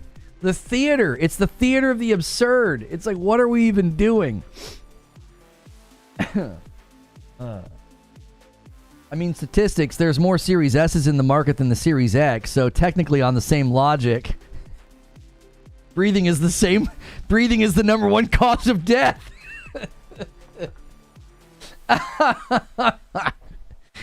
Just know Doc will come in strong with the praise for the Starfield DLC. I don't know. I don't know if Doc Dark will just automatically praise it. I'm anxious to see what he thinks. You know? I've not watched a lot of his content lately. He's leaned so much into the character, you know. He's leaned so much into the character. I'm like, yeah, well, you know. I still like him, but I've not been watching his videos because it's just, I feel like it's very much, it's just evolving into, and he does it with a smirk on his face. There's no malice in it. You know, I still like the way he does it. I've just not been watching. Shiny Red Flag says, I'm back into Starfield, currently at level 22 and playing mainly the main story, loving it at the moment, and I'm looking forward to the DLC. Yeah, I mean, Matty Plays said that he really liked the base game, and he did not like Shattered Space. So, yo, good morning, cuz. How are you? Guys, if you're just coming in, welcome on in to another day of gaming news today. Quickly go through that ritual, man. Smash that like button. So many people have been tuning in for this segment. I love that you guys are embracing it. It's super, super great to see. Make sure you show that appreciation. Hit the like button. It'll get more people in the door. Will the Thinker says, breaking news, the weakest, cheapest product available will outsell the strongest and most expensive one. In other news, no, I'm not saying that. I don't need the algo thinking that that's what I'm talking about, Will. Oh my gosh. I mean, that's the weird thing about the PS5 Pro to me, is that there is an anxiousness to find weaknesses, right? It's like a really big monster just came onto the field and they're like, scan it for weaknesses. You know what I mean? Price point. Yep. Price point. Yep. It's not, the games aren't native. It's not native resolution. We got no native resolution. Yep. And it's expensive. Yeah. Any other weaknesses? No, the CPU. Talk about GTA 6. Yeah. GTA 6 is going to be 30 FPS. Yeah. Talk about that. Yeah. Any other weaknesses? And any other weaknesses to report? Any? Hello? Ah! Like, it's like, Quick. Give me a price. Give me a price on a pre-built for $700. There isn't? Oh, give me a price on a give me a price on a build me a PC. Can you build me a PC for 700? It's like, find a weakness, quick. The Series S, we'll sell more. Oh, huh? Gee, money, Christmas. The PS5 Pro may genuinely outsell the Series X. On the other hand, if 25% of all Xboxes are the X, 30 million, so 7, I think the Pro could get there. See, but where are you getting that number, Mule? I don't know if we've ever gotten a concrete count of the Series X versus the S breakdown. You know what I mean? I don't know if we've ever gotten that breakdown. Glad I waited for the sale. Sold my PS5 for the asking price of $350. Sold my Concord controller for $200. Astrobot controller for $150. Hey, nice. Can you guys stop adding me in the members chat? Get in the live chat, Sven! Imagining the PS5 actually does outsell the Series S, especially with GTA 6. I don't know, though. I mean, how many would it conceivably need to sell? It would need to sell close to 30 million, wouldn't it? I don't think the Pro is going to sell 30 million. I think it's going to land in the 15 million range. 15 to maybe 20? I don't think it's going to get close to 30 million. There's 60 million bases, and the base is on pace to catch the PS4. The 25 was just 1 month or quarter. Yeah, I don't think we have concrete numbers on the breakdown of Series X versus Series S. My bad. Here's your live chat ping. Thank you, Sven!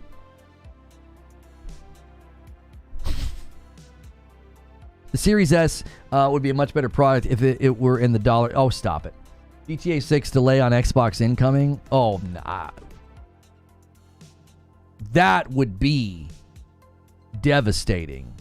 They're all worried about 30 FPS on the Pro. If that happens, I don't know about that. That would be devastating. Microsoft would throw just truckloads of money to help. Like, please, we will come and build and help, and we'll send out professional, chefs to keep everybody fed and in the studios. Like, they don't want that to happen. Good Lord, that would be bad. You forgot that Sony's putting ads on the PlayStation home screen? People keep saying that. VGC had an article. The adverts were bugged. They weren't advertisements. They weren't. They were literally news updates. The one was a YouTube video about Space Marine. I was like, that's not an ad. Why are you yelling?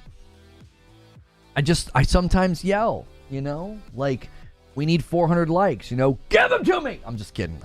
But seriously, smash the like button. Get to work. What's this 325 nonsense, right? What are we doing? Come on. Let's get it. There's a lot of you here. This isn't yelling. Yeah, this isn't yelling. What did Eugene say? The Pro could outsell the X, or at least be close. I mean, that would be a number. That would be a number to boast about, for sure. Microsoft sales of the Xbox would only top out at 40 to 45 million, and that's pushing it. They only have 2 more years left before they release their next-gen console, like they were speaking about. Yeah, but I don't know about that, Bucci. I don't know if they're going to release a console in 2026. Maybe a handheld. I think their next-gen console is further out than 2026. I don't know. Most sales come from the Series S. We all know that. No, we do know that. What I'm saying, Bucci, is we don't know the actual breakdown. Is it 60-40, 70-30, 55-45? We don't know. What are you more excited about, Wolverine or Ghost of Yotei? Ghost of Yotei. Zero hesitation. Ghost of Tsushima is one of my all-time favorite games. Like, I can't wait for the sequel.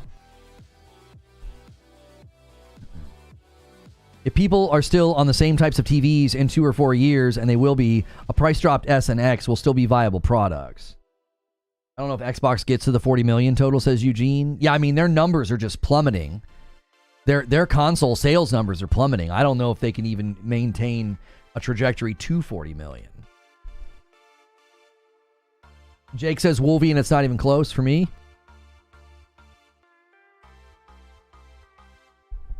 I can absolutely see the PS5 Pro outselling the Series S and X this holiday. Oh, just for the holiday season.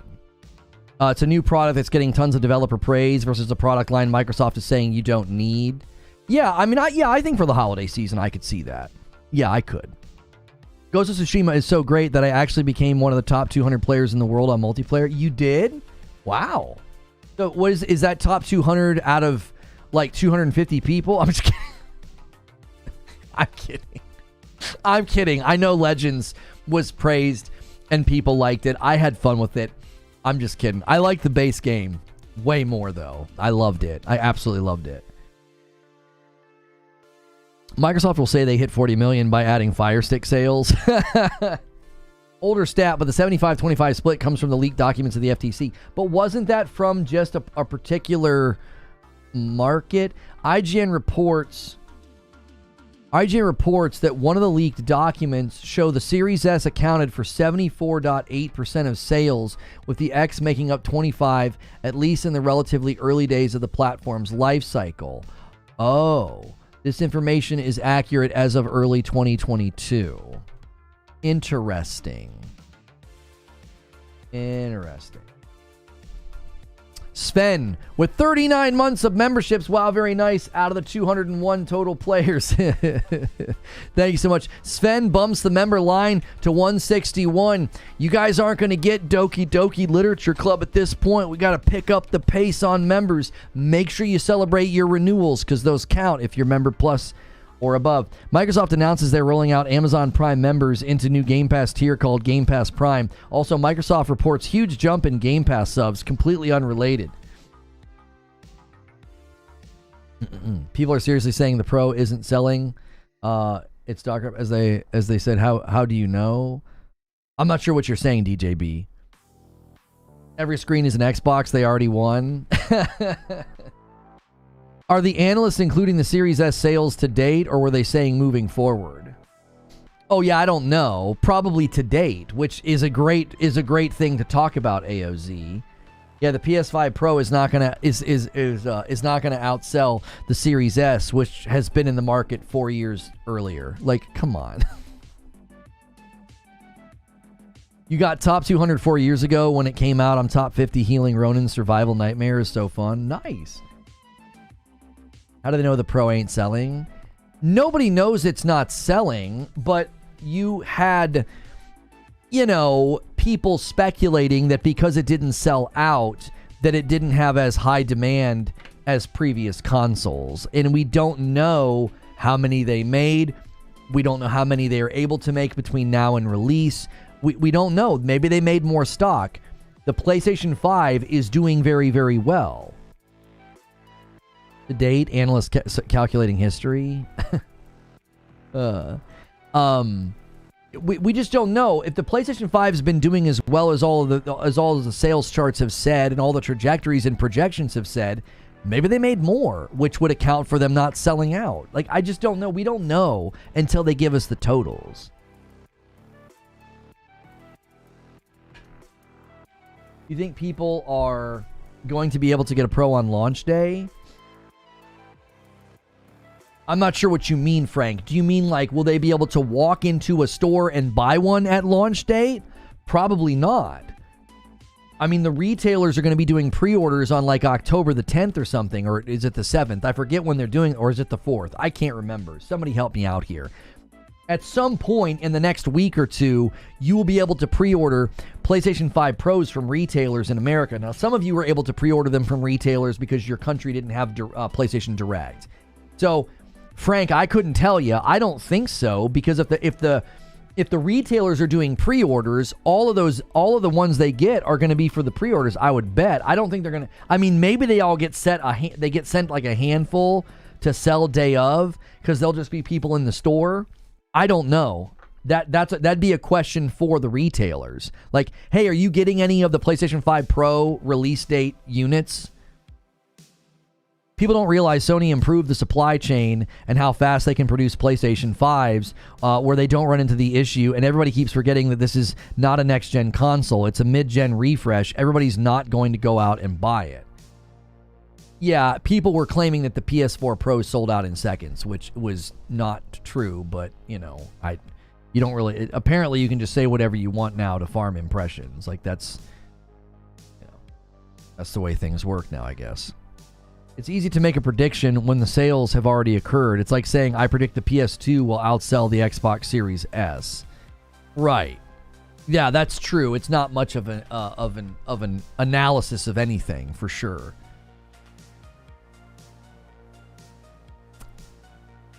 When is Sony's next financial report? They can tell you how much they have in inventory. I don't know if the financial report will say that. I don't know, and I don't know when their next financial report is.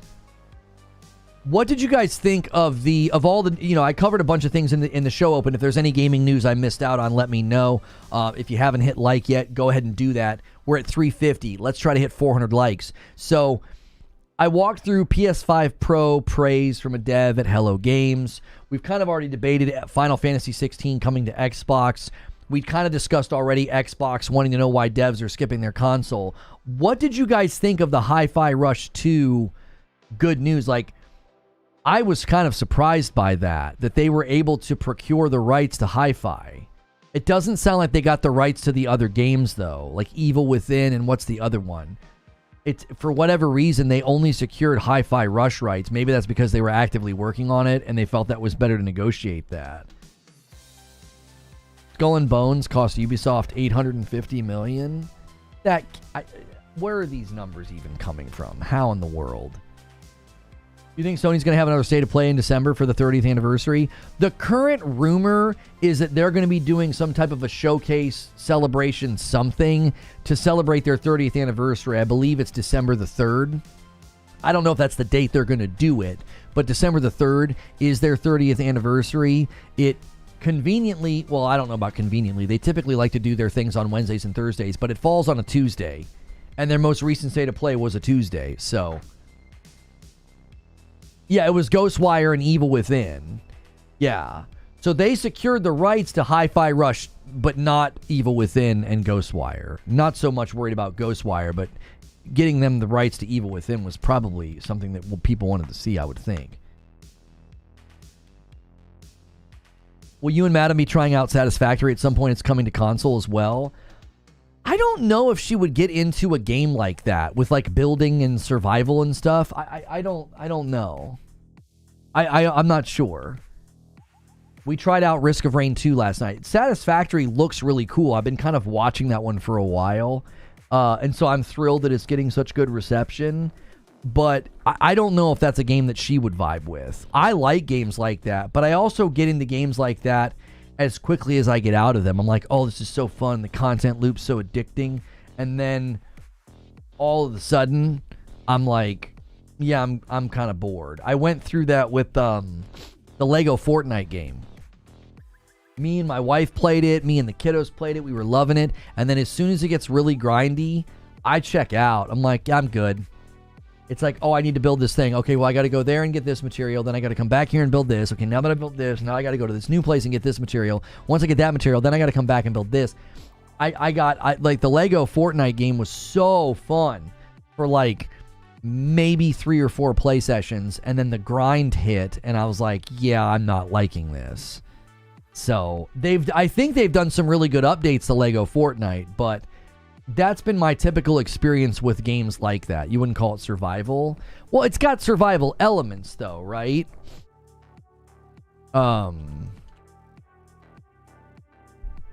It's got a really, really great score on Steam. It's a 96%. Base building, automation, open world, multiplayer crafting, co-op with resource management. Yeah, the resource management's the survival aspect. Like, it's not like a survival, like when I don't think you can, like, I don't know if you can die.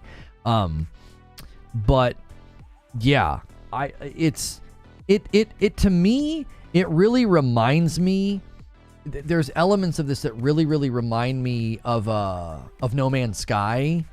But obviously the automation and the robotic aspect of it makes it feel pretty unique. So I certainly think this looks great. Like, obviously with it coming to console, that opens up opportunities, for me to potentially play it, for my kiddos to play it, But again, my experience is these games, you hit that grind wall and everything slows down, and I'm like, I'm good. Resource management are the ores you use to make parts in the game. Yeah, I mean, that's typically something you find in a survival game, like managing your resources, finding things, to build things. You're not obviously having to, like, eat food and, like, fight off, temperature infection or animals or whatever.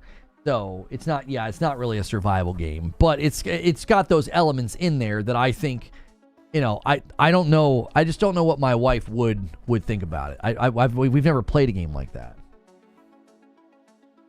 What is this? This game is called Satisfactory. Currently, it has a 96% on Steam, 158,000 reviews. It came out September the 10th in 1.0. It was in early access prior to that, I believe. And it apparently is coming to console. So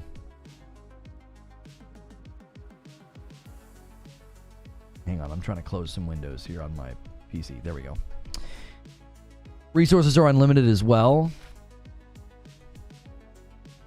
Hi-Fi Rush is the kind of franchise that needs time to grow. If they keep on making more Hi-Fi Rush, I can see eventually one day the game break into mainstream.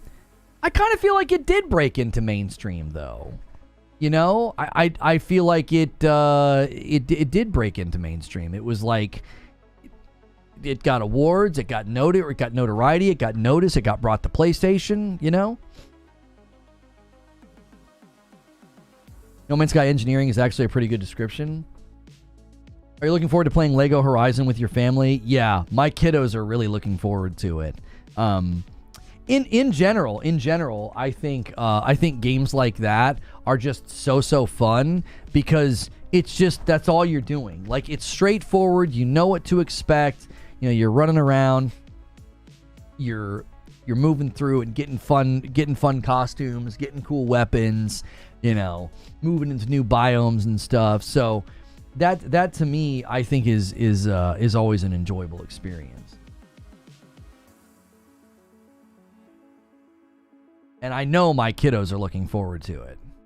My daughter's like, there's too many games. I don't know which one to play, because she's loving Astro Bot, but then the Legend of Zelda game came out, and she's like, oh, I want to play that. She wants to play Plucky Squire, and then the Lego Horizon game came out. Like, it's a good time to be my kids in gaming. Like, games are really kind of coming out on their wavelength.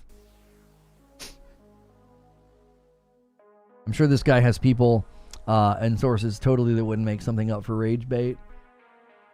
Is that the guy claiming that Ubisoft spent $850 million? Recently peddling that Ubisoft originally made. Yeah. There was somebody out there claiming that Ubisoft had an Asian male lead for AC Shadows. That's been completely debunked. He completely made that up. Same guy is claiming that PlayStation's not happy with the reception to Ghost of Yotei. The trailer was trending number 2 on YouTube. It has 5 million views and a good like ratio. Like, these people are full of crap. The reception to Ghost of Yotei has been completely fine. Like, weirdo faux masculinity idiots on Twitter are mauling that there's a woman in the game. Like, and they didn't play the first game. Because some of the more fierce warriors and one of the better fights in the game is against a woman. So these people are stupid. Let me put it this way, Lona. If you have any questions about Satisfactory, I'm your guy. Okay. Tell your daughter that's what we call a good problem. I told her that, Anthony. I said, girl, remember those weeks where we weren't even sure what you wanted to play and we were kind of like looking for a game? I said, everything you're going to play for a really long time. Like, whenever you finish this game, you got another game waiting for you. I'm like, that's a great, great place to be.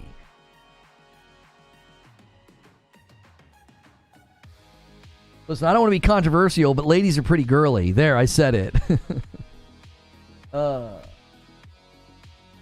I like the fact that gaming is cheaper on PC in the long run. I'm going from premium to essential on PlayStation soon. I mean, gaming on PC is only cheaper in the long run if you are a certain type of consumer. You could spend less money on PlayStation versus what people spend on PC. These people go crazy when a Steam sale comes around. Are you kidding me? It's not an automatic thing that a PC user is going to spend less than a PlayStation user. You know?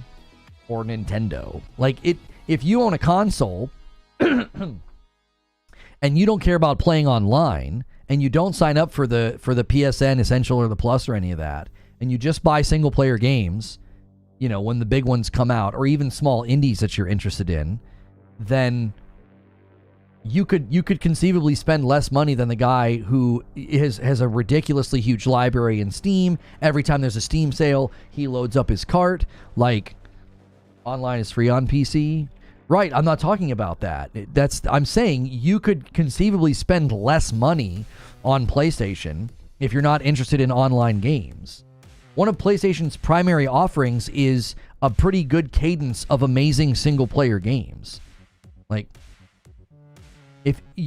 seriously, think of all the games you could have played just this gen, and you don't need online to play Demon's Souls Remake or Returnal or Ratchet & Clank or God of War or Horizon Forbidden West, Spider-Man 2, Stellar Blade, Rise of the Ronin, Final Fantasy VII Rebirth, Astrobot. You don't need online to play any of those games. You could conceivably have purchased all of those really great games and had a blast and not once needed online. And not spend a dime on an online thing. Everybody always invokes the PlayStation Plus subscription at the highest possible price because they're bad faith. It's like that. You don't even need that. You don't. That would be like me saying, well, every time there's a Steam sale, you spend $500. Why? Well, because my friend does. What? That's the logic of the argument. It's like, not everybody does that. If all you play are the AAA titles at release, then it's probably a wash. In absolute terms, sure, a PC player could spend more, but the average price of all the games on PC has to be a lot less. Right, but that can actually make you spend more, Zubair. Think of the logic of when they said, if a mobile game goes free to play, in-game spending goes up. So when you look at Steam and the Steam sales, you don't think they do that because they want to give you a deal. They do it because it makes people spend a ton of money. Right? So conceivably, you could be spending more annually than a console player simply because they've got you. Your library's big, and every time they do a sale, you can't resist. You're like, I'm going to fill my cart. And you spend, $100 every time they do a sale or something like that. And you're like, but I get more games. We're talking about spending. You're like, oh, it's cheaper. It's cheaper. I mean, maybe. It could be cheaper. It could be more expensive. It just depends on the consumer. I'm just saying you can't state it the way it was stated. I was pushing back on the way he stated it. A subscription service, though, can be another few games on PC over the course of the year. Right. You can certainly get more bang for your buck. I think that's fair to say. If you spend, let's just give ourselves a $250 budget. If you spend $250 a year and the console guy spends $250 a year, you could arguably play more games than him because you're going to be able to get those $10 sales, those cheaper games. But a lot of these indies are now hitting the consoles anyway. So you can buy $20 and $30 games. I just bought Risk of Rain 2 last night. So, but again, I would probably agree with that. In general, on PC, you're going to get more bang for your buck. $250, you're going to be able to stretch that a lot further. A $5 super chat from Will the Thinker. PSA, if you couldn't play your offline games when the PSN went down, make sure to restore licenses on your PS5 games. And then the next time there's an outage, you'll be okay. You should just do that automatically. Periodically it should just do that if you're connected to the internet. You should never boot up and not be able to play your games because there's an outage. That's stupid. It's like, if the PSN is down and I can't check licenses, like, leave me alone. Like, you should have checked that the last time the system was on. There are quite a few older games and indies that are under $5 on sale. I just bought 4 or 5 on console. Yeah, I think it's starting to become a little bit more balanced than it used to be. There are certainly a greater amount of, like, the $10 to $30 indies on consoles. So we need to stop acting like PlayStation doesn't run sales every week. Yeah, PlayStation does pretty regularly run sales as well. So, for sure. Guys, thanks so much for hanging out today. We're still streaming. We're still going. The show's still going. You can bring up any of the recent gaming news topics as a point of discussion. If you want to ask about it, you want to bat it around. If you're a member, you can submit a question with the question command. I could start pulling those up on screen as well. Do me a quick favor and smash the like button. Let's try to get 400 likes. We're at 375, so we only need 25 more.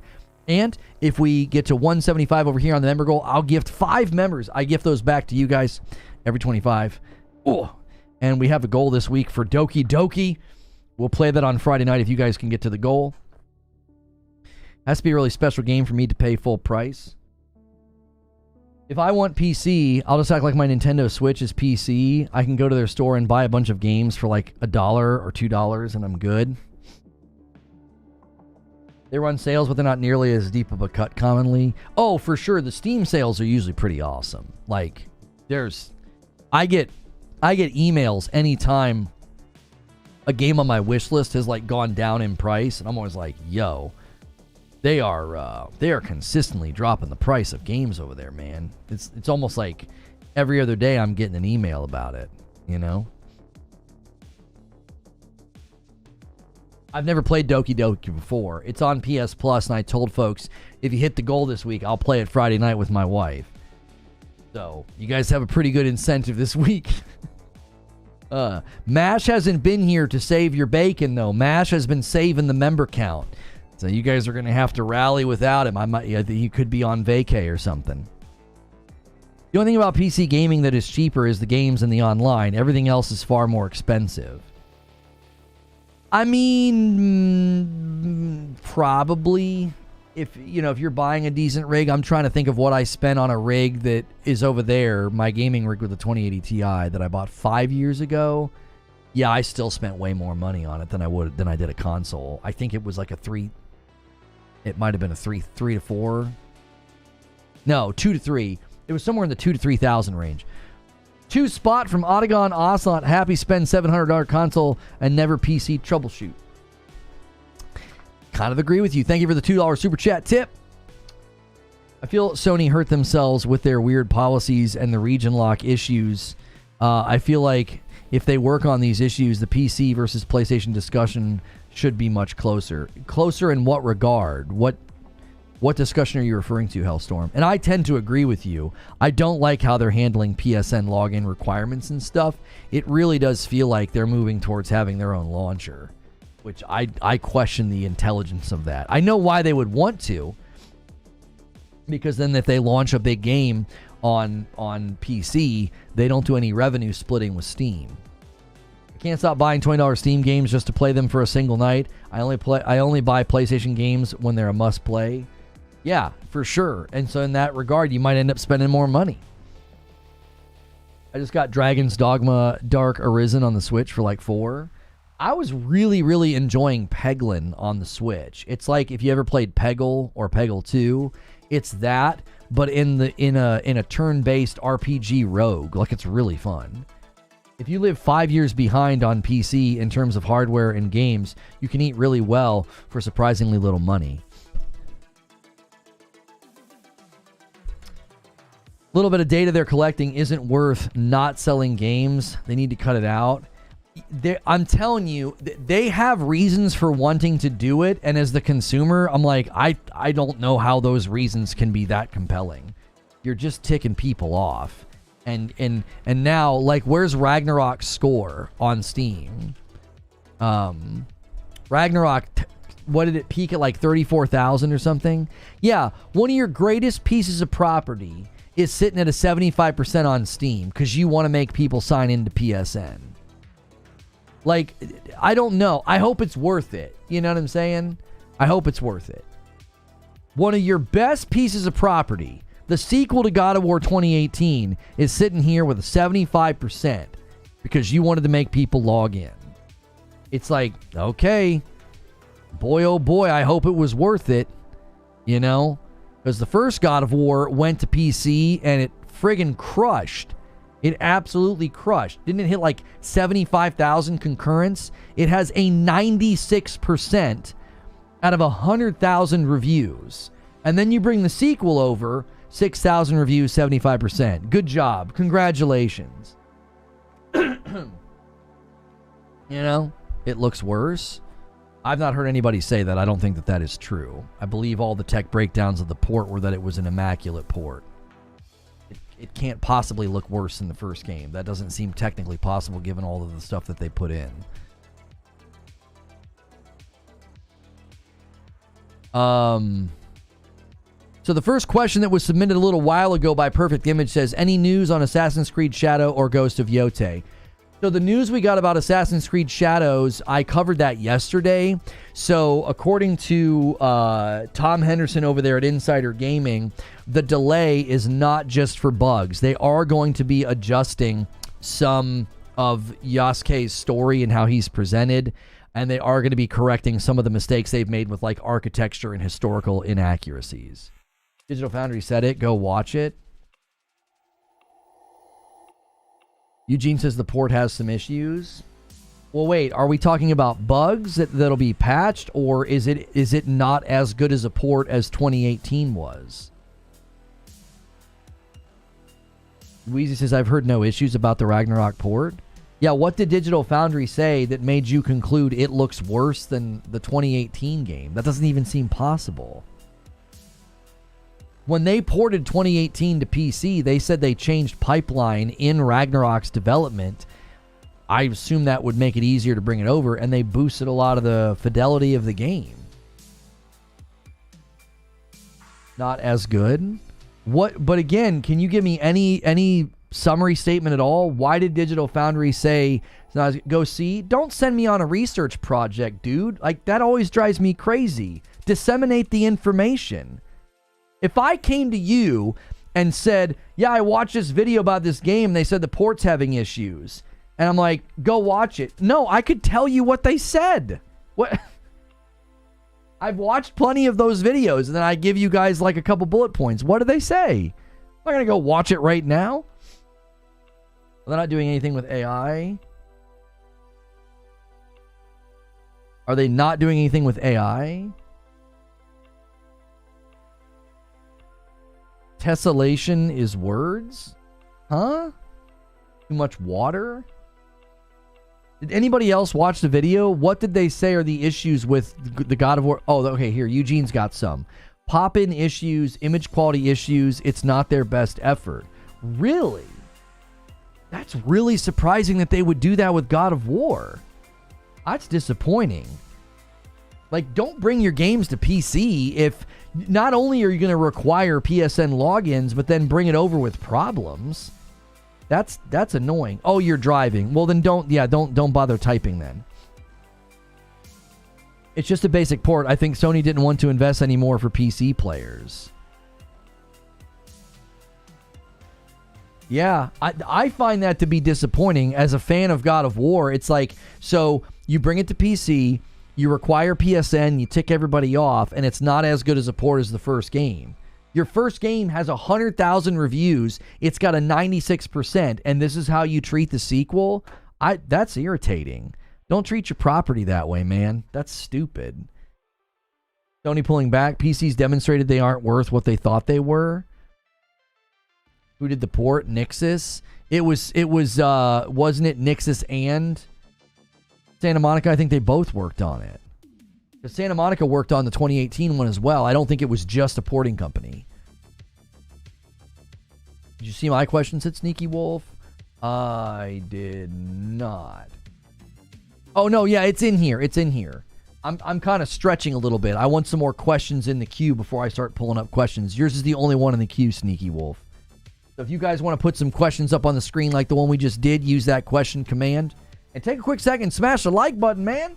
We got over 600 people here. And we can't get that thing to touch 400. Let's get it. Basic ports for sure in the future. They see no real money in the PC world. I don't think that that's true. I feel like they've made it very clear that they see that as a good secondary market for them. I don't get why they would be like, yeah, there's no money over there. Don't do a good job with the port. It was not Nixus or Santa Monica. It was a third-party support studio. Are you serious? No.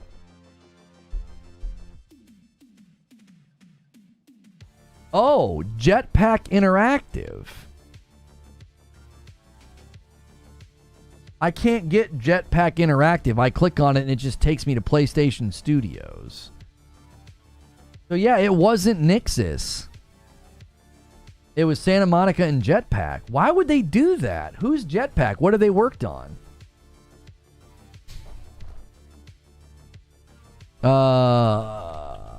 Jetpack Interactive.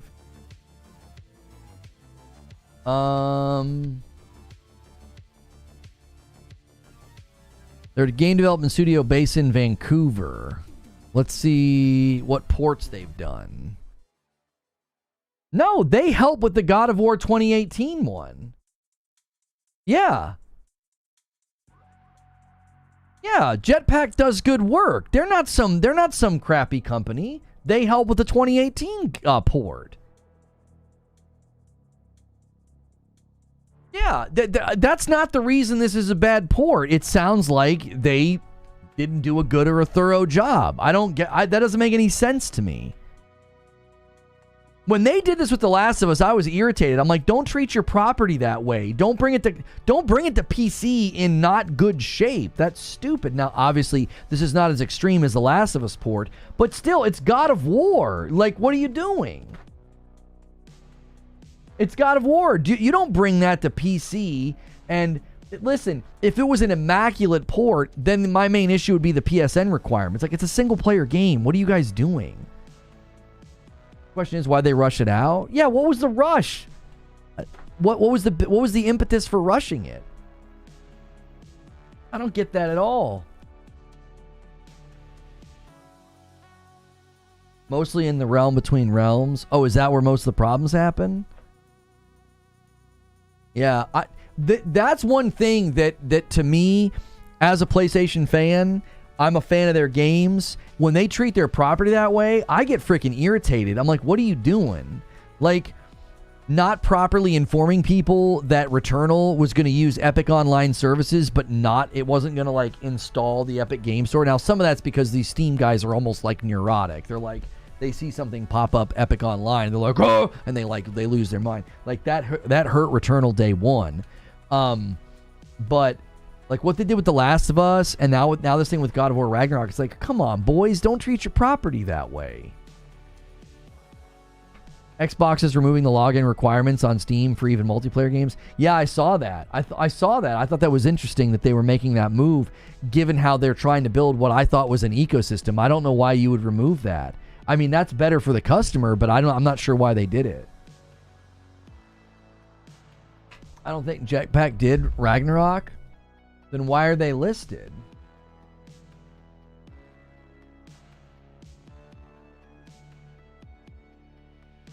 For God of War Ragnarok, it says they provided engineering services to Santa Monica. For God of War 2018, it says they ported the game from PlayStation 4 to PC.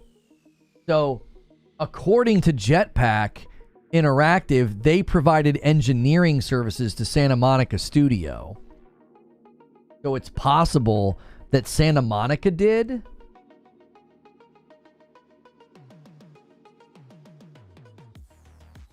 They're learning fast and hard that the PC market's different. Their tweet about not understanding the market was refreshing, but they need to still execute.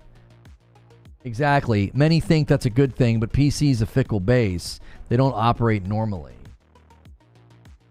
Yeah, you stepping into the PC landscape, I think you've got to treat them differently.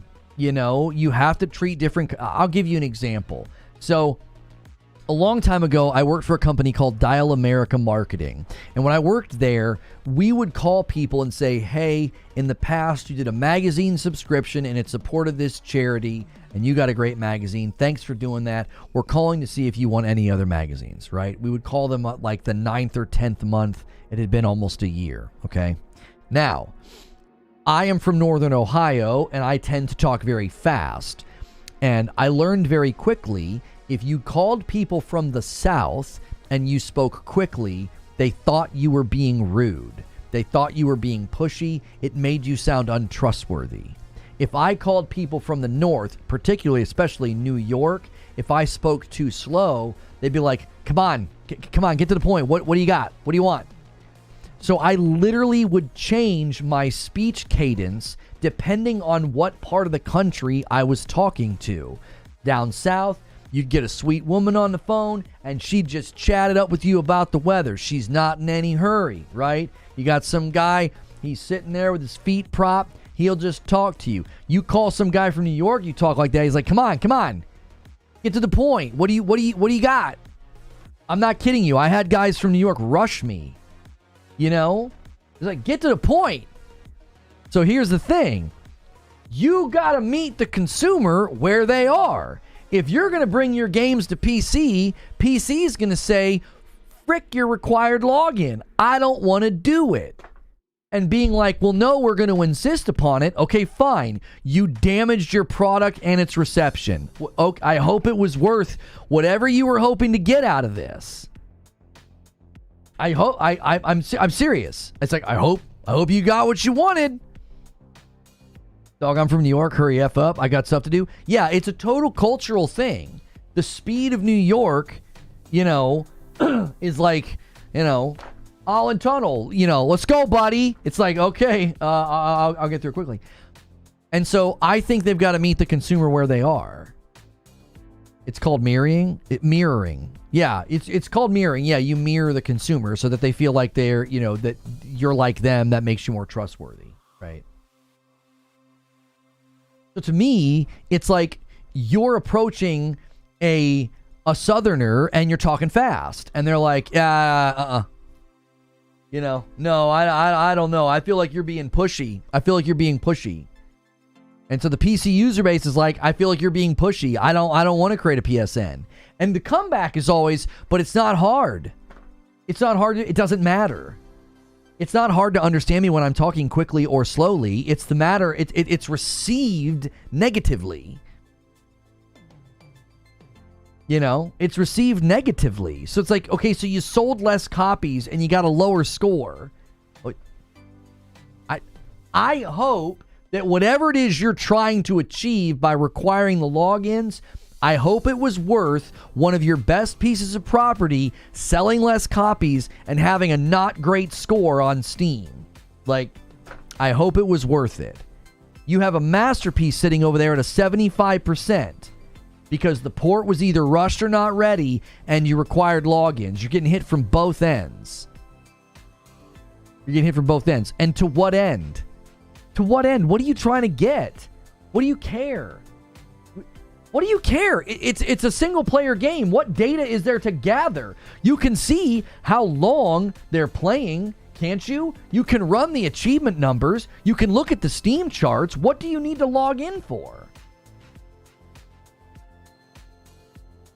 I know you hate being told to go read something, but Eurogamer article featured Alex Battaglia. God of War Ragnarok PC, a quality port with small issues. The port's fine.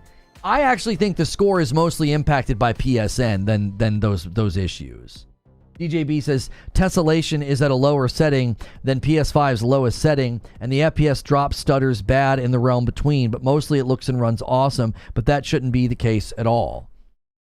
Okay, those sounds like things that can be fixed. Mick Pratt with the VIP renewal bumps the line to 162. We are going to completely fall behind the 8 ball here. We got a goal for the week. We're midway through the week. We got to get this thing to 250 today. It's Wednesday. It's Wednesday, boys. Mash isn't going to save you this week. I think he's out of town. That headline is misleading. In what way? I've read the article and watched the video. I think Sony is still sore from all the old jailbreak consoles. Being upset about signing up for PSN's insane.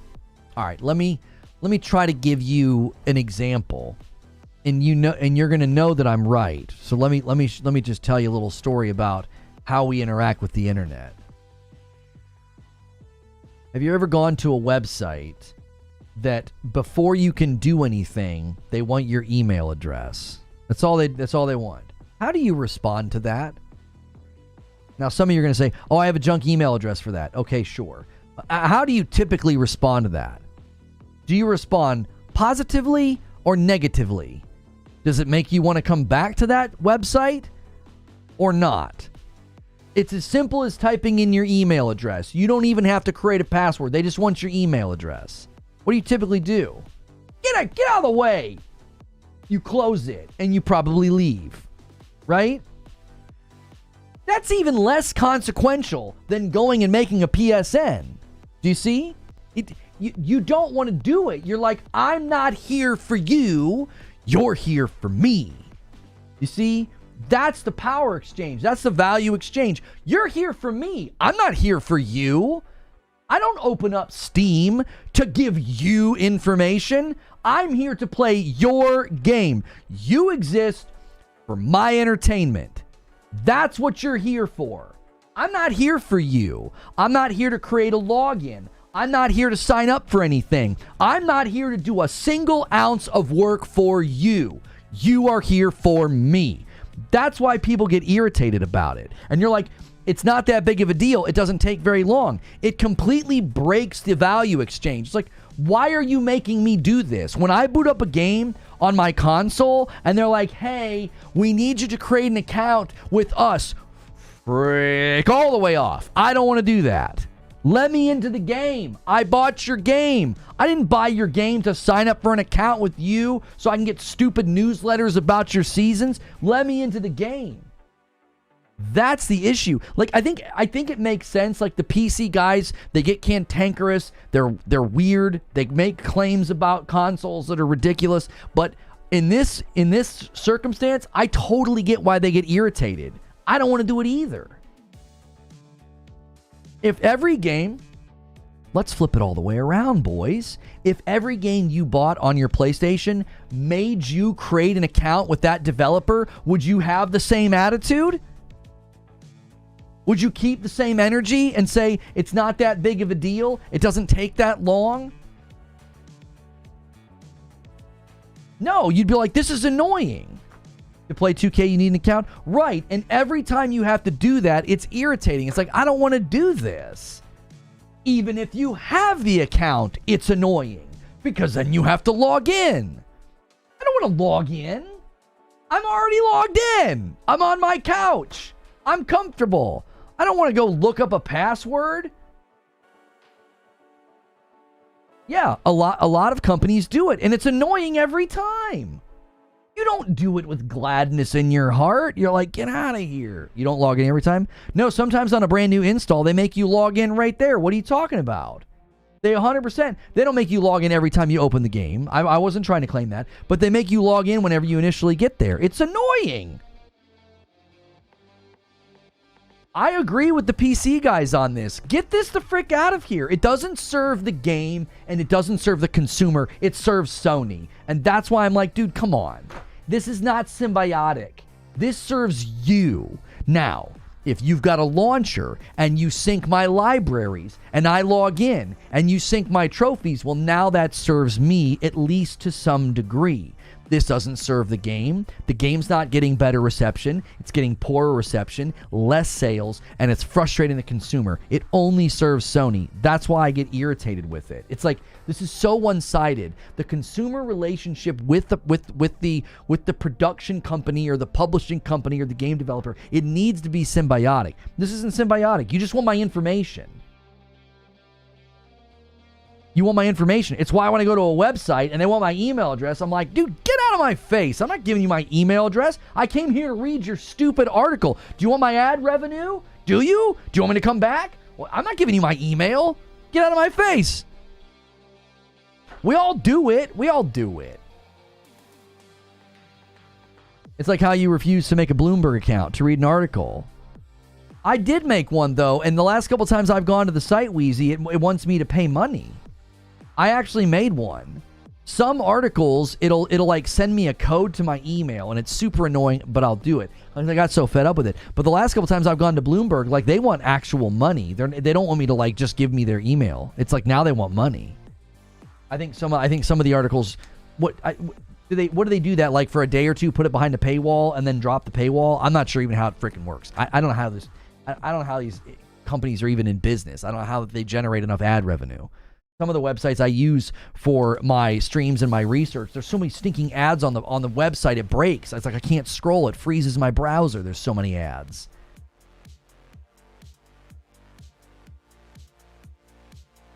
Is there lack of big picture here, though? In what way, Trill? Imagine complaining about sign-ins and sign-ups. Imagine not caring how much of your information's out there. Like, you're just going to keep giving it to every company that asks? Ad block's a thing. Most websites now detect it and tell you to turn it off. I like turning it off if I'm actually going to use them, source them, and show their article. It's like, okay, fine, I'll turn off ad block. I'll give you the ad revenue. You know, I'm using you for business purposes. Some of those sites are so bad, though, I stopped going to them. It's like, I can't even see your stinking article. I mean, I'm assuming the big picture maybe is that you make the PSN account one time and that's the end of the matter, perhaps. But again, I understand the frustration with it. You have a Steam account, you bought the game on Steam, that should be the end of the matter. I have a PlayStation, I bought the game on PlayStation, get the frick out of my face. I don't want to log in. I've already logged in. I have an account. I bought the game, let me play the game. That's my attitude. So I 100% get why the PlayStation guys get mad. The last time I bought a game that made me do that, it was so stinking irritating because, like, I clicked create an account and it opened up a web browser. I'm like, what are you doing? Like, you didn't even build the account creation into the game? Yeah, the Horizon Zero Dawn remastered on PC is going to require it, and the original version of Horizon Zero Dawn doesn't require it. So, well done, PlayStation. You've now created, you know, regions of the world that can't buy the remaster who already bought your game. Good job. Really, really great way to treat your customer. It's like Helldivers all over again. You have people that gave you money and enjoyed your product, and you're going boom to them. You're like, yeah, well, you know, we want your information, so you got to make an account. So there'll be regions of the world now that can't buy Horizon Zero Dawn Remastered. Stupid.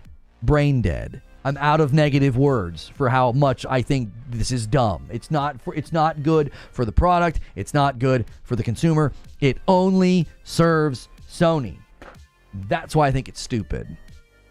Your product and your consumer matter more.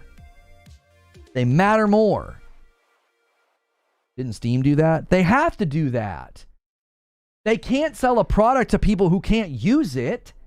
If you live in a region, well, you can use a VPN. Shut up. No, they can't sell it in a region where the person can't make the login.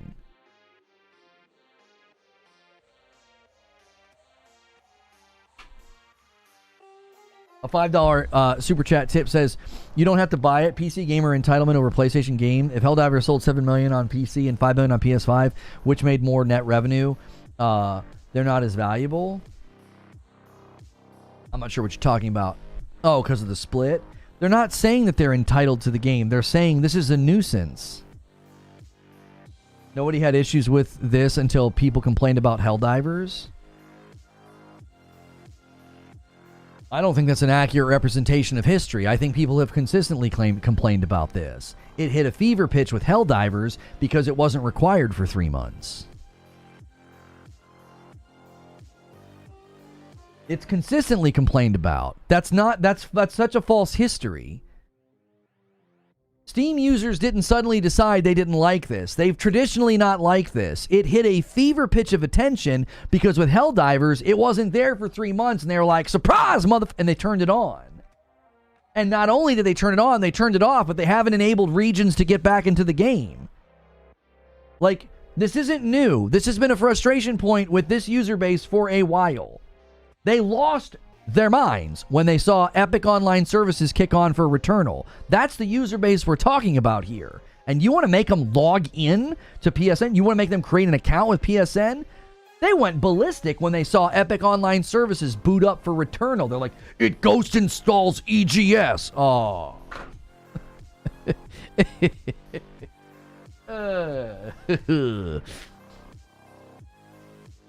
Listen, if that's what PlayStation wants to do, if that's what Sony wants to do, that's fine. I think for single-player games, it's stupid. It's like, like I said, meet the consumer where they are. That consumer base is very antagonistic to this kind of thing. So, you are willingly inflicting harm on the product. Let's all be honest about it. Eyes wide open, PlayStation. You're inflicting harm on your own product because you value getting their information and data more than selling the product. Call it what it is. That's what's going on. That's fine. That's fine. It's their business. They can have those business priorities. And I can call it out and say that I think it's dumb. It's like, what? I like this product. I've enjoyed this product. And you just brought it to PC and shot it in the leg. Because you want data from the users. What? What are you doing? Boy, that information better be real valuable. It better be more valuable than game sales, after all.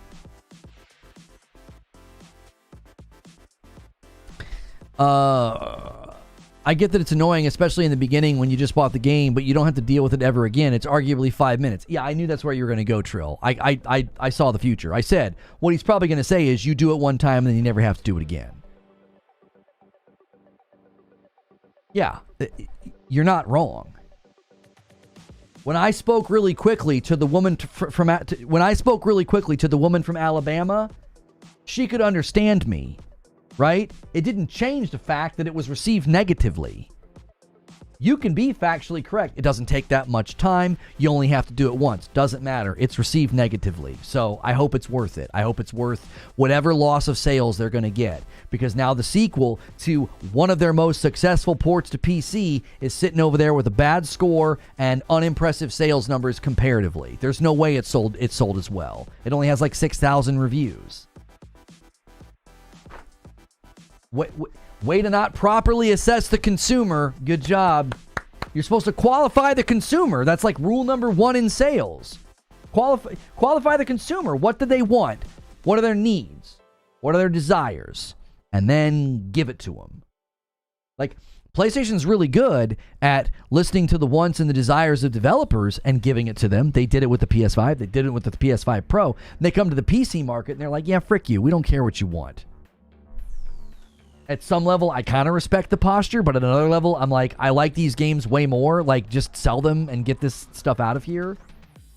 And if you want people's login information, then create your own launcher and put them in your launcher first for 30 days so that you get the bulk of the revenue for the first 30 days. And if people don't want to create a login, just tell them that's fine. You can wait for it to come to Steam. Do that.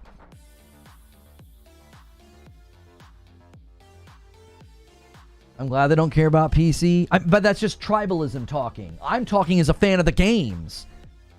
I have no problem with the game going to PC 2 years later. It's better for the game. It's better for the studio. The studios have been begging to put their games on PC. Why? Because the games were ahead of their time.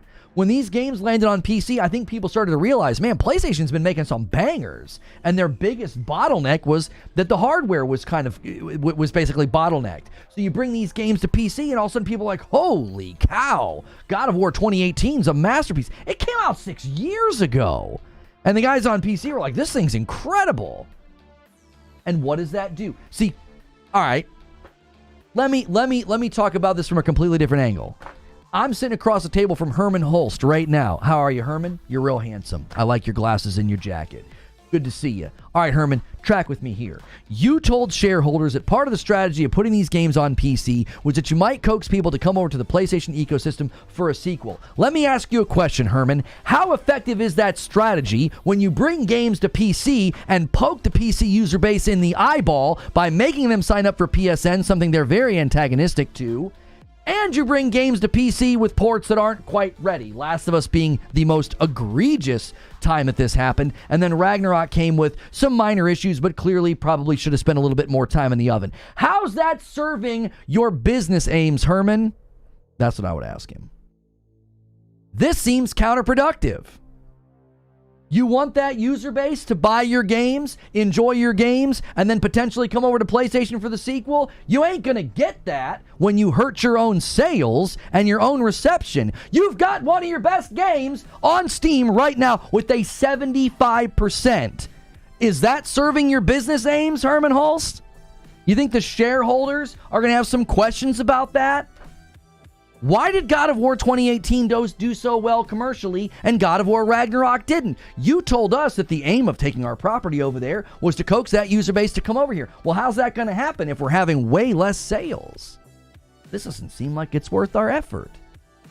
Do you see? From a purely business aspect and angle, this is not a good idea. Like, stop talking about how easy it is and PC users are entitled. I don't freaking care about that. From a purely business angle, if I was a shareholder and I saw this happening, I'd be like, what are you guys doing? You broke records with the first God of War, and then the sequel is landing like a dud. What are you doing? If I was a shareholder, I'd want to know. What did you do to disrupt this? This looked like it was going in a good direction, and now it's not. Oh, gee, I wonder if requiring people to log in with the PSN on a single-player game might be part of the problem. They're creating their own contradictory effort. It's like you want their info so badly that you're sabotaging your own efforts.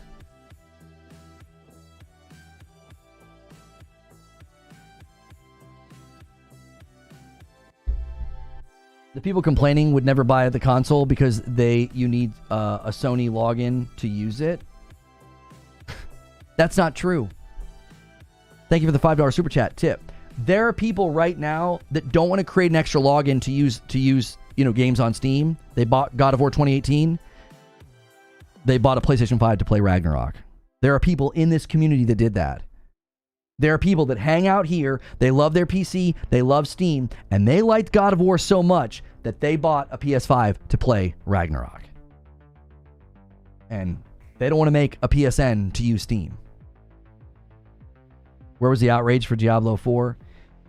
You're not engaging with what I'm saying. You're not. You're more interested in saying, keep that same energy, PC Master. No. I am talking purely from a business perspective. Imagine you're a shareholder. Imagine Herman Hulst says to you what he said, and you see the sequel to God of War going to Steam and being what I consider to be a commercial flop. It's one of your best games. Like, what are you doing? That's what I would ask Herman Hulst. What happened?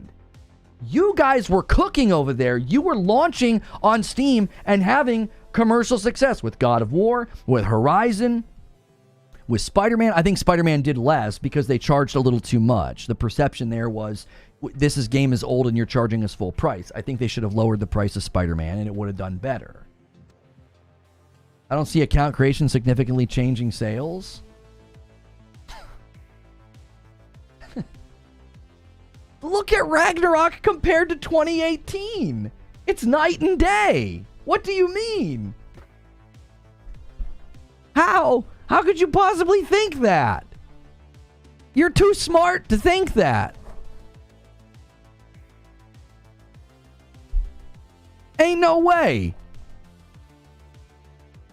Let's get it up on screen for the visual folks.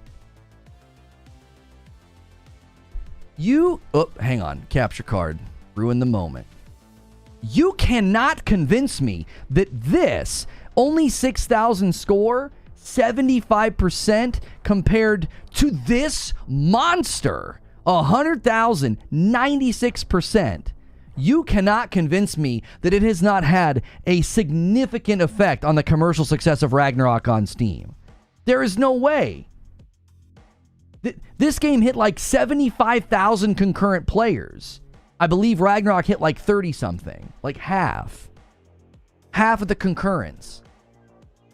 Now, sequels will probably typically be that way, right? You'll typically see a bit of a decline. How did Forbidden West do? Horizon Zero Dawn Steam charts. And then let's check Forbidden West. Zero Dawn peaked at 49,000 and Forbidden West peaked at 40,000. A lot closer for some reason. Isn't that interesting? Seems pretty interesting to me that Forbidden West hit 40,000 peak and Zero Dawn hit 49,000. They're within 9,000 of each other. Ragnarok got half of the peak of 2018.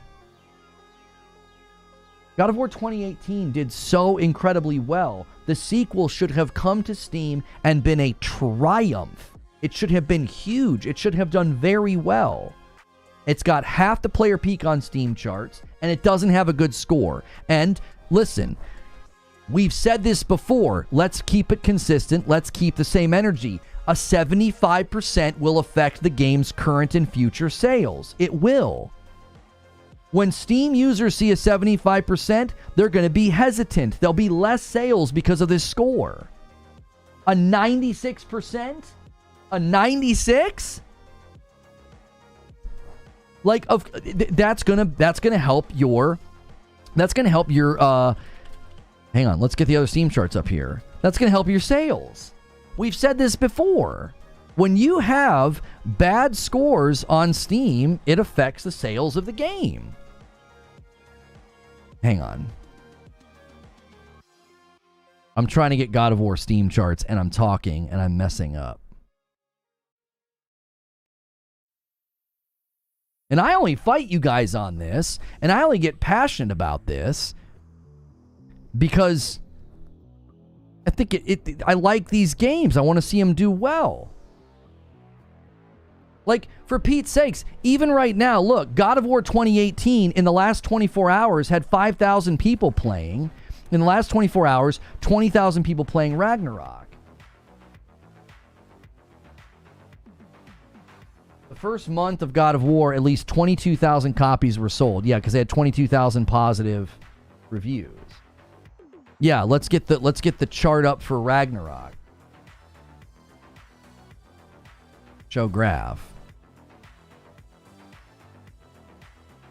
So at this point, if they got 6,600 reviews in the first week, they're not on pace to be anywhere near the 22,000. Because it's going to slow down. It's got bad press, not a great score. Yo, Mike on the mic gifts a member to 163. You guys are going to have to bring the heat, man. We are way behind this week. We brought it last week, and now we're falling back down. And there's like 40-something surplus in here from last week. You guys are going to have to bring the heat if you want to get that goal for Friday night.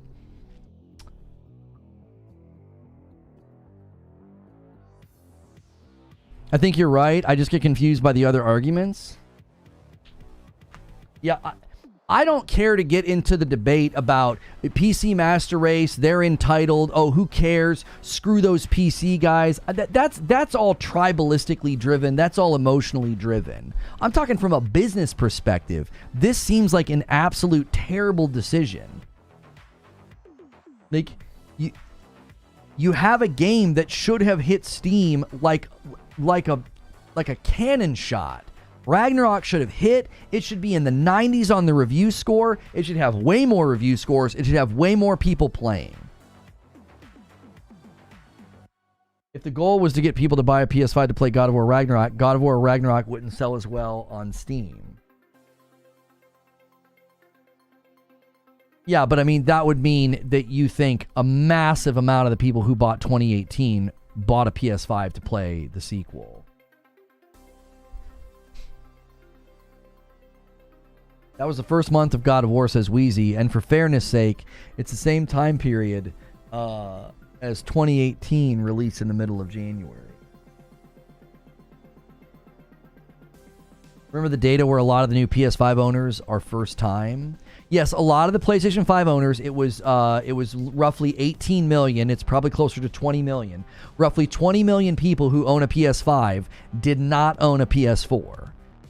Okay, so if a ton of those people, in your mind, a ton of those people came from PC, they've already played Ragnarok, they would then therefore not buy Ragnarok on PC.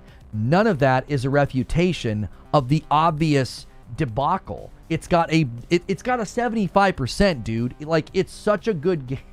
That game should not have a 75% on Steam, and it does because of the PSN thing. That's going to affect the commercial success of the game significantly. See my last? Hang on, Trill. Didn't Ghost of Tsushima require a login and also have a good score? No, Tsushima only required the login for Legends. Did I miss a super chat? I'm so sorry. Solid Crusader with a $5 super chat. Yo, what's good, Reforge? Is it just me or anyone noticed the resume activity button for instant loading games has disappeared from the PS5? It has? Did they remove that from the HUD because it was confusing? Like, if you click play game, will it just resume anyway? I'm asking. I don't know. Does anybody know?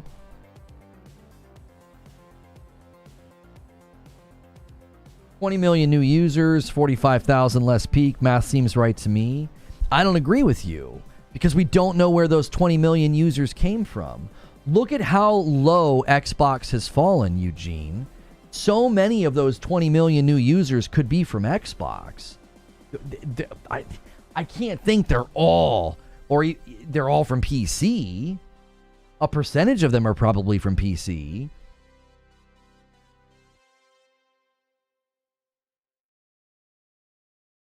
It was removed because it did exactly the same as starting the game. Yes, they did, after the system update. Yeah, I think it was confusing because whether you hit resume activity or play game, it did the same thing. It just reopened the game. Two buttons next to each other doing the same thing. Yeah, like that's just bad UI. Yeah, the PlayStation Network is only required for Legends multiplayer on Ghost of Tsushima. Do you see? That's how it should be. Don't you see how confusing PlayStation's being?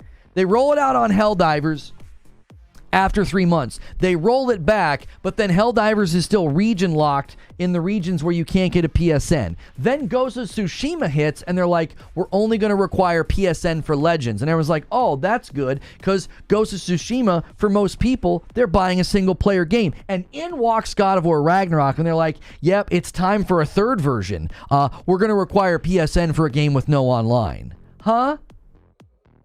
What? So you don't require it for Helldivers because it's a special circumstance. You're only requiring it for Legends multiplayer in Ghost of Tsushima, and you're requiring it totally for Ragnarok, a single-player game. It doesn't even make any sense. There's no logic to it. There's no logic to it. Borbor Country with a $2 super chat tip. Okay, the game sold 50 to 20 million without PC. Not an issue. You're not engaging with my argument. Thank you for the super chat. But you're not engaging with my argument. My argument is, Herman Hulse sat down.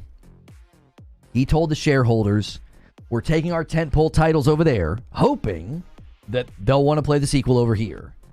And now they're bringing, arguably one of their biggest and most well-known titles to Steam, and they're hobbling its performance with its review score and its sales because they want PSN logins.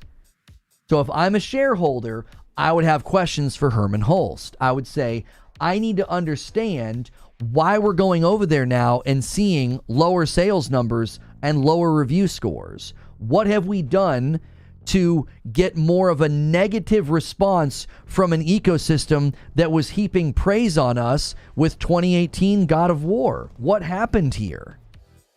And I think he would respond. We ran the data on the reviews, and it seems that most of the people were upset about the required PSN login. So my next question would be, is that in line with our aims? Because it seems to be corrupting the aims of getting good sales over there and getting good buy-in from consumers to potentially get them to come over here later. No way the drop-off between 2018 God of War and Ragnarok is that severe out of nowhere. That's what I'm saying. They're going to do a live-action Rugrats movie? Oh, gosh. Just make it a horror movie. That'll be terrifying. If God of War Ragnarok has Valhalla included that has online leaderboards, yeah, you would just say online functions won't work without PSN. The leaderboards wouldn't show you anything. It wouldn't be able to connect.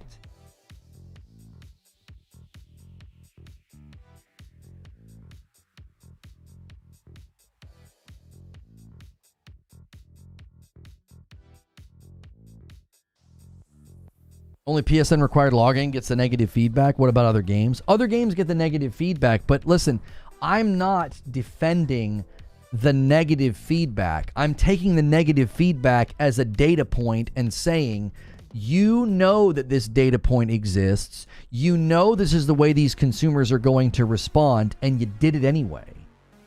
Look at what happened with Helldivers. And then look at what happened with Tsushima. Sucker Punch immediately went out and said, it's only required for Legends, and everyone said, okay, that's fine, that's multiplayer. And then you walked out with Ragnarok and required it. It doesn't make any sense. They were 4 years away from 2018 on PS4 to PC. There was less than 2 years on God of War, PS5 to PC. Less were double buying, and some people had bought PS5s to play it.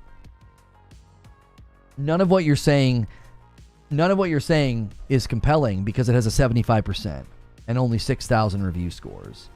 For a game of that size and notoriety, when did Forbidden West come out on Steam? It was earlier this year, was it not? It was in March. Has 11,000 and an 89%. Most recent scores are an 84. I would have expected Forbidden West to score higher than 89. I thought that was a very good port. I would have expected a higher score out of that game. That was 2022, by the way.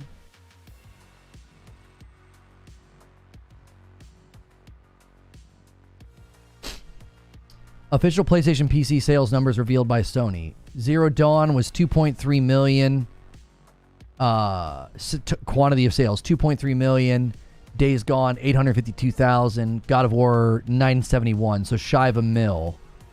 Sony's forecasting huge PC growth for the next fiscal year.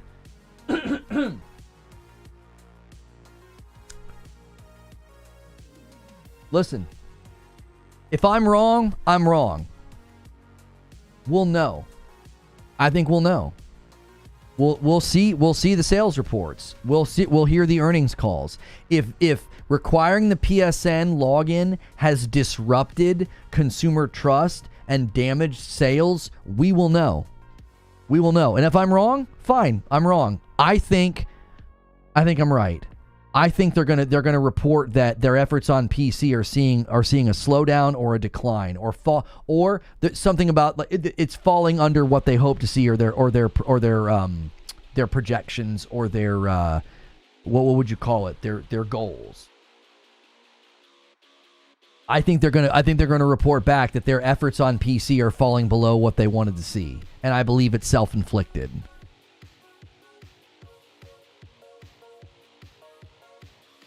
Yeah, a Game of the Year contender has a 75% on Steam of the PC release. It's going to turn heads and have people asking about the strategy. That's exactly right.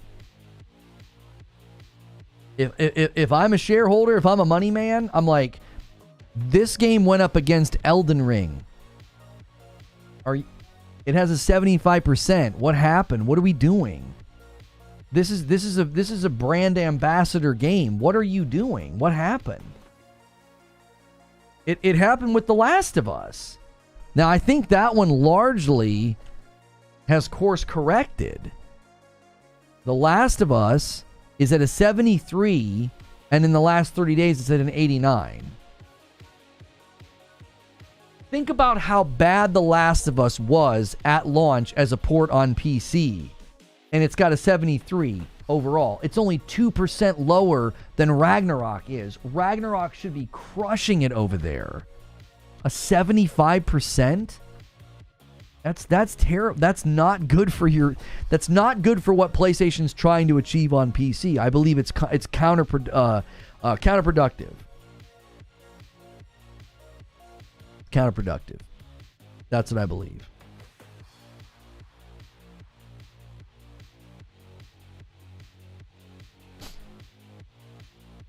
All right, here's what we're going to do. I'm going to give you guys 15 minutes. I'm going to schedule Writer's Room. You got 15 minutes. You guys are going to need to try to at least hit 200 a day if you guys hope to hit the 500. If we hit the 500, Friday night will turn into Doki Doki. We'll play that instead of just hanging out. So if you want to have some fun on a Friday night and make my wife and I play a silly game, you have the opportunity to do that. And I'm paid up. We were in the 140s. I paid the 5. Yeah, the gauntlet I'll throw down is Can I do 20? Does it let you do a 20 bomb? Yeah. I'll do a 20 bomb if we hit 200. I'll throw in and give some incentive for us to try to hit the 200. If you guys hit 200 instead of just doing the 10 bomb that I'd owe you, I'll do a double. I'll do a double. I'll do a 20 bomb if you guys manage to hit 200 today. I try to throw down the gauntlets to help out. It gets more people in because I gift more, and then it gives you guys an incentive to try to push. We got 15 minutes. Doki Doki will be playing you. Well, not if we don't hit the goal. We still stream on Friday night no matter what. Like, I don't like take away the stream. That's not the point. We add that in as an incentive. A $5 super chat from Borbor. Yo, like the requirement for the stand for the PS5, it seems like complete falsehood, fabricated by IGN, Digital Foundry, PC Gamers to get more from PlayStation. Wheezy says the numbers speak for themselves. I mean, I think what Eugene has been saying is certainly a factor. I don't think it's the primary contributing factor. There are probably, yes, people that switched to PlayStation and bought Ragnarok already. Okay? Sure. Of course. You're not going to have a ton of double dippers. I don't think it's the primary reason at all. I don't.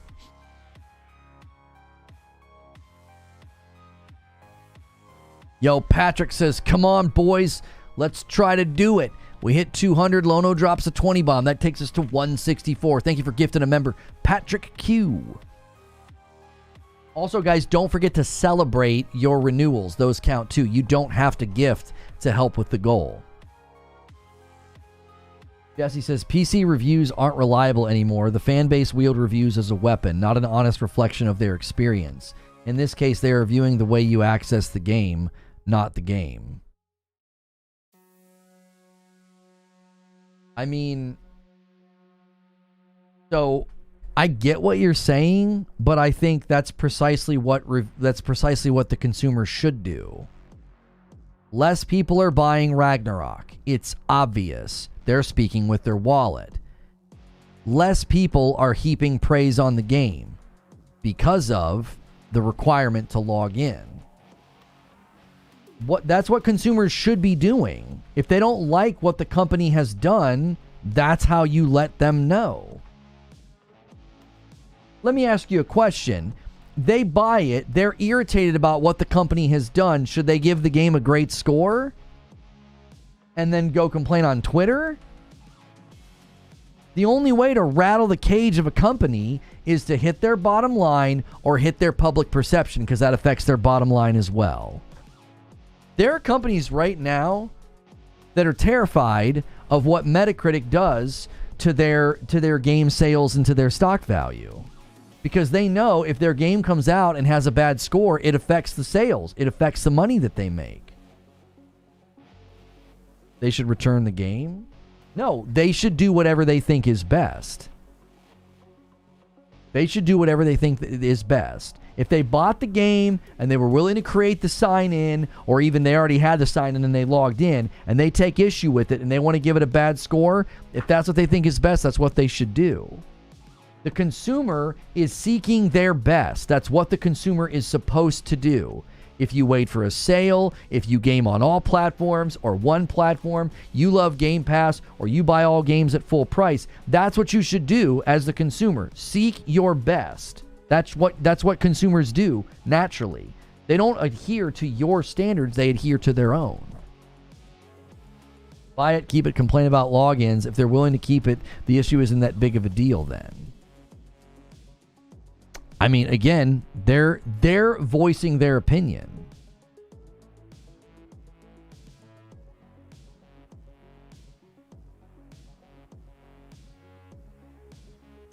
If you make 30% more profit with 30% less sales, which case is better?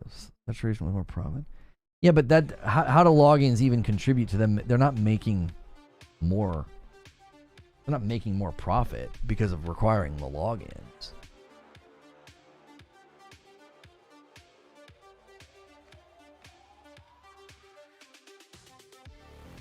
Is this much different than people review bombing a game because they can't play it on the console they want? No, that's not the same at all. No. They bought a game that they wanted to play, and the game required them to do something that they didn't want to do. And in their perspective, they're not principled enough to say, no, I'm not giving you my money, but they do want to voice their opinion and say, you shouldn't require a login. Like, they're not review bombing. They're voicing their opinion. Review bombing is done by people who don't like the platform or the developer or the actor or whatever the frick, and they're not giving their opinion on the game. They're giving their opinion on something else. This is an opinion on the game. It's like, you brought your game to our platform and you're requiring me to do something that I don't want to do, and I'm letting you know that I don't like that. That's what the consumer's supposed to do. They bought the game knowing they have to log in and then complain? Sure, but that's no different than me buying a game that I know is going to make me log in and then I complain about it. I'm like, get this out of here. Don't make me log into your game. I bought the game on PlayStation. Whether it's like a Ubisoft or a Rockstar game or any of those games that make you log in.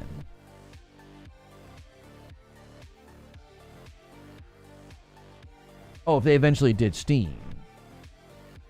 That's why I said, if you want people's information, PlayStation, launch your own launcher on PC, bring your games to PC, and for 30 days, it's only available in your launcher. And if people want it, they got to come to you, they got to create an account. And then bring it to Steam 30 days later and don't require the login. You know, or just bypass Steam altogether. And then you don't have to give Steam the royalty. Guys, we're going to get out of here in 10 minutes. In 10 minutes. Make sure you've smashed the like button. Check the $sign. See if you have a renewal to celebrate. We're trying to hit 200 members before the end of the stream, and I'll drop a 20 bomb. You can also gift members. You can also upgrade. If you upgrade your membership, it counts as 2. Let's have a strong end. We got 10 minutes left. They're being a hypocrite. They didn't leave negative feedback on games like COD, Doom Eternal, Assassin's Creed, GTA. Oh, did you check all of their reviews? They never complained about that? They never left a negative review, Jack? How could you possibly know that? You know what every single negative reviewer of God of War Ragnarok has done with their Steam library and their feedback? It is a review bomb, though? They're not talking about a game, which is what the reviews are for? No. The reviews are to give your assessment of the product. Their assessment of the product is, you required me to do something that I didn't want to do.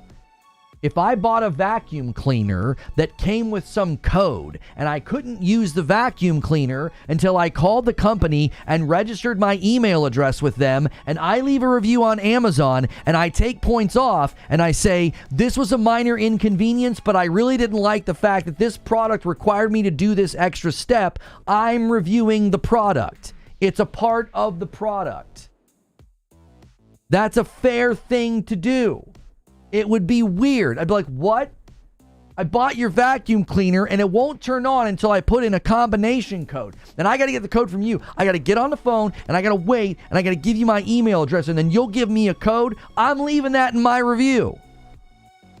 If it's a good vacuum cleaner and it does a great job, I'm going to keep it. I'm not going to send it back. But I'm going to let you know that I thought that was stupid. I'm going to include that in my score so that other consumers know, what the frick? You got to do what to use the vacuum cleaner? A 1 spot from Stone Spire. Thank you so much. Takes it to 165. Stone Spire's trying to round us out. If you knew that before buying the vacuum cleaner, that's a you problem. Not really. If I know the vacuum cleaner is good, everybody knows the God of War Ragnarok game is good. They know it's good, and you're making me take a step to get there that I don't want to take. And I'm going to let other people know, hey, this is kind of dumb. It's a single player game. Do you know what else is good about doing that on the review score? A lot of people aren't going to scroll down and see that it's required. And this is going to draw their attention to it. Hey, they're going to make you sign in with PSN. Oh, thanks. Yeah. Thanks for leaving the bad review score. Thanks for giving it a 75. I'm out.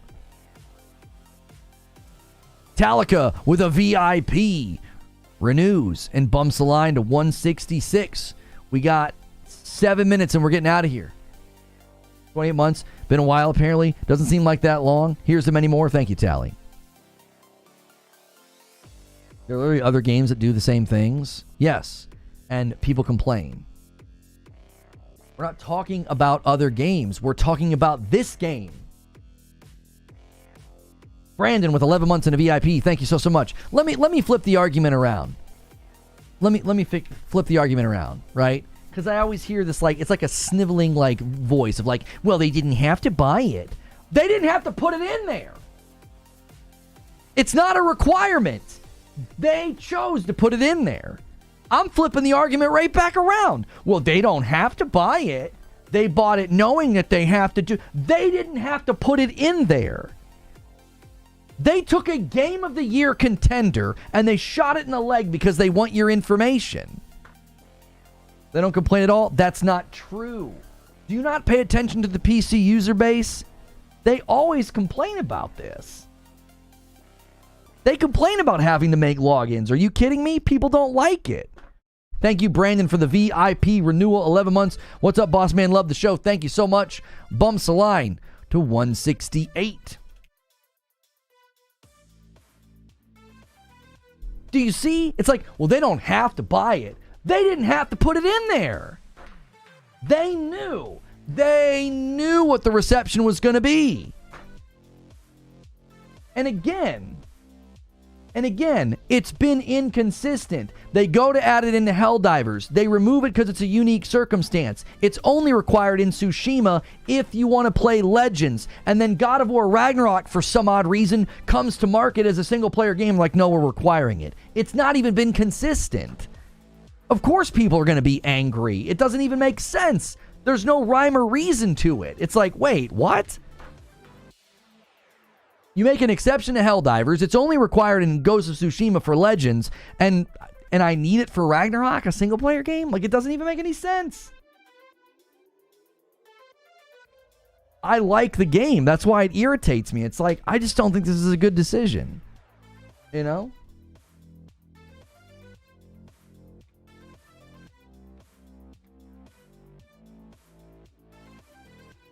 Oh, yeah, no, I get why they want it. I get why they want it. You know, somebody's DMing me, some of the mindset behind they want it. Listen, I get why they want it. I don't need that business angle explained to me. That's not lost on me.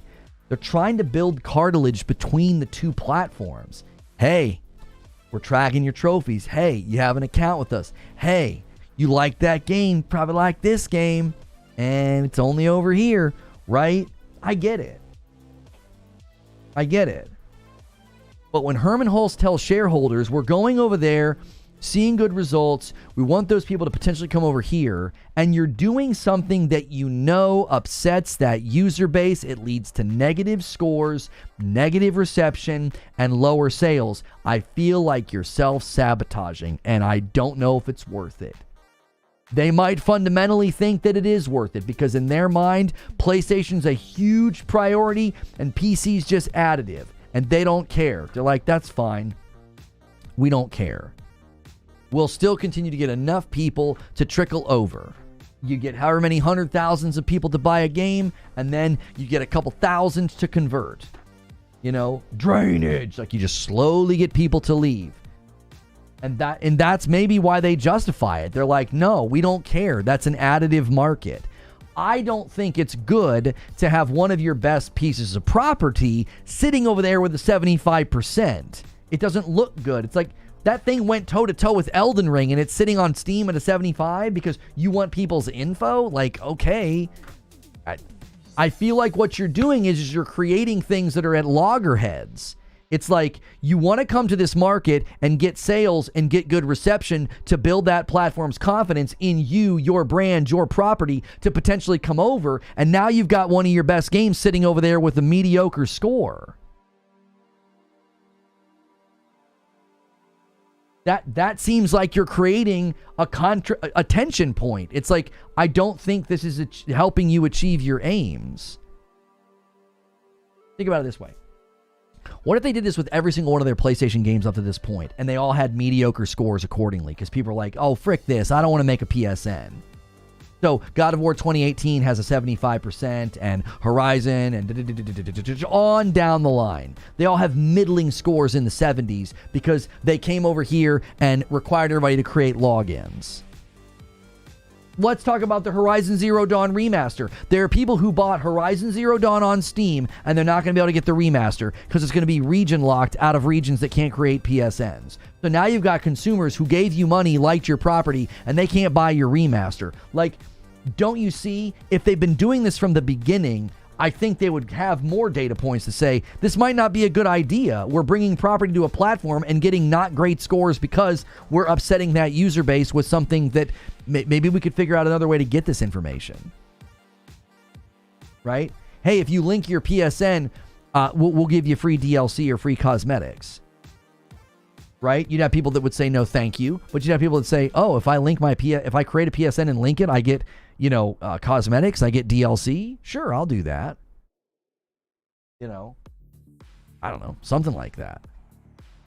Incentivize it rather than force it would be my feedback. Okay, we got 1 minute. 1 minute to get 32 members. Looks like we're going to take another week off and not hit the goal. You guys scrambled the 1 week and missed it, and then you got it again. So we're on a 1 week streak, and we're gonna lose it. Let me get you guys a link to the writer's room, and we're getting out of here. Let's see. Go. Wait, what did that say? Chat is disabled for this live stream. Is it because it's not live yet? Oh, it's because I have it set to members only. It must not show it then. But I'm the owner of the channel? YouTube's acting crazy.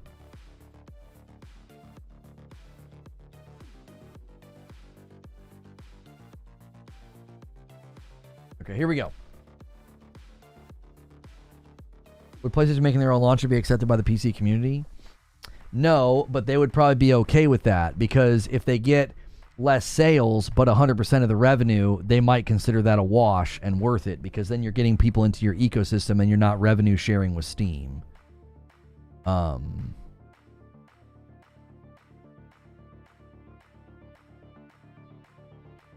right, the link in chat's where we're going. Thanks so much for being a member. You may have gotten gifted a member.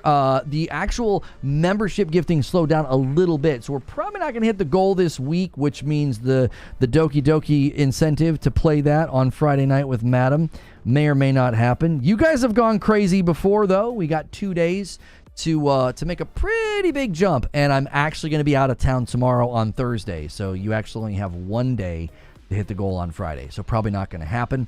And I'm going to end the previous stream and bring folks over.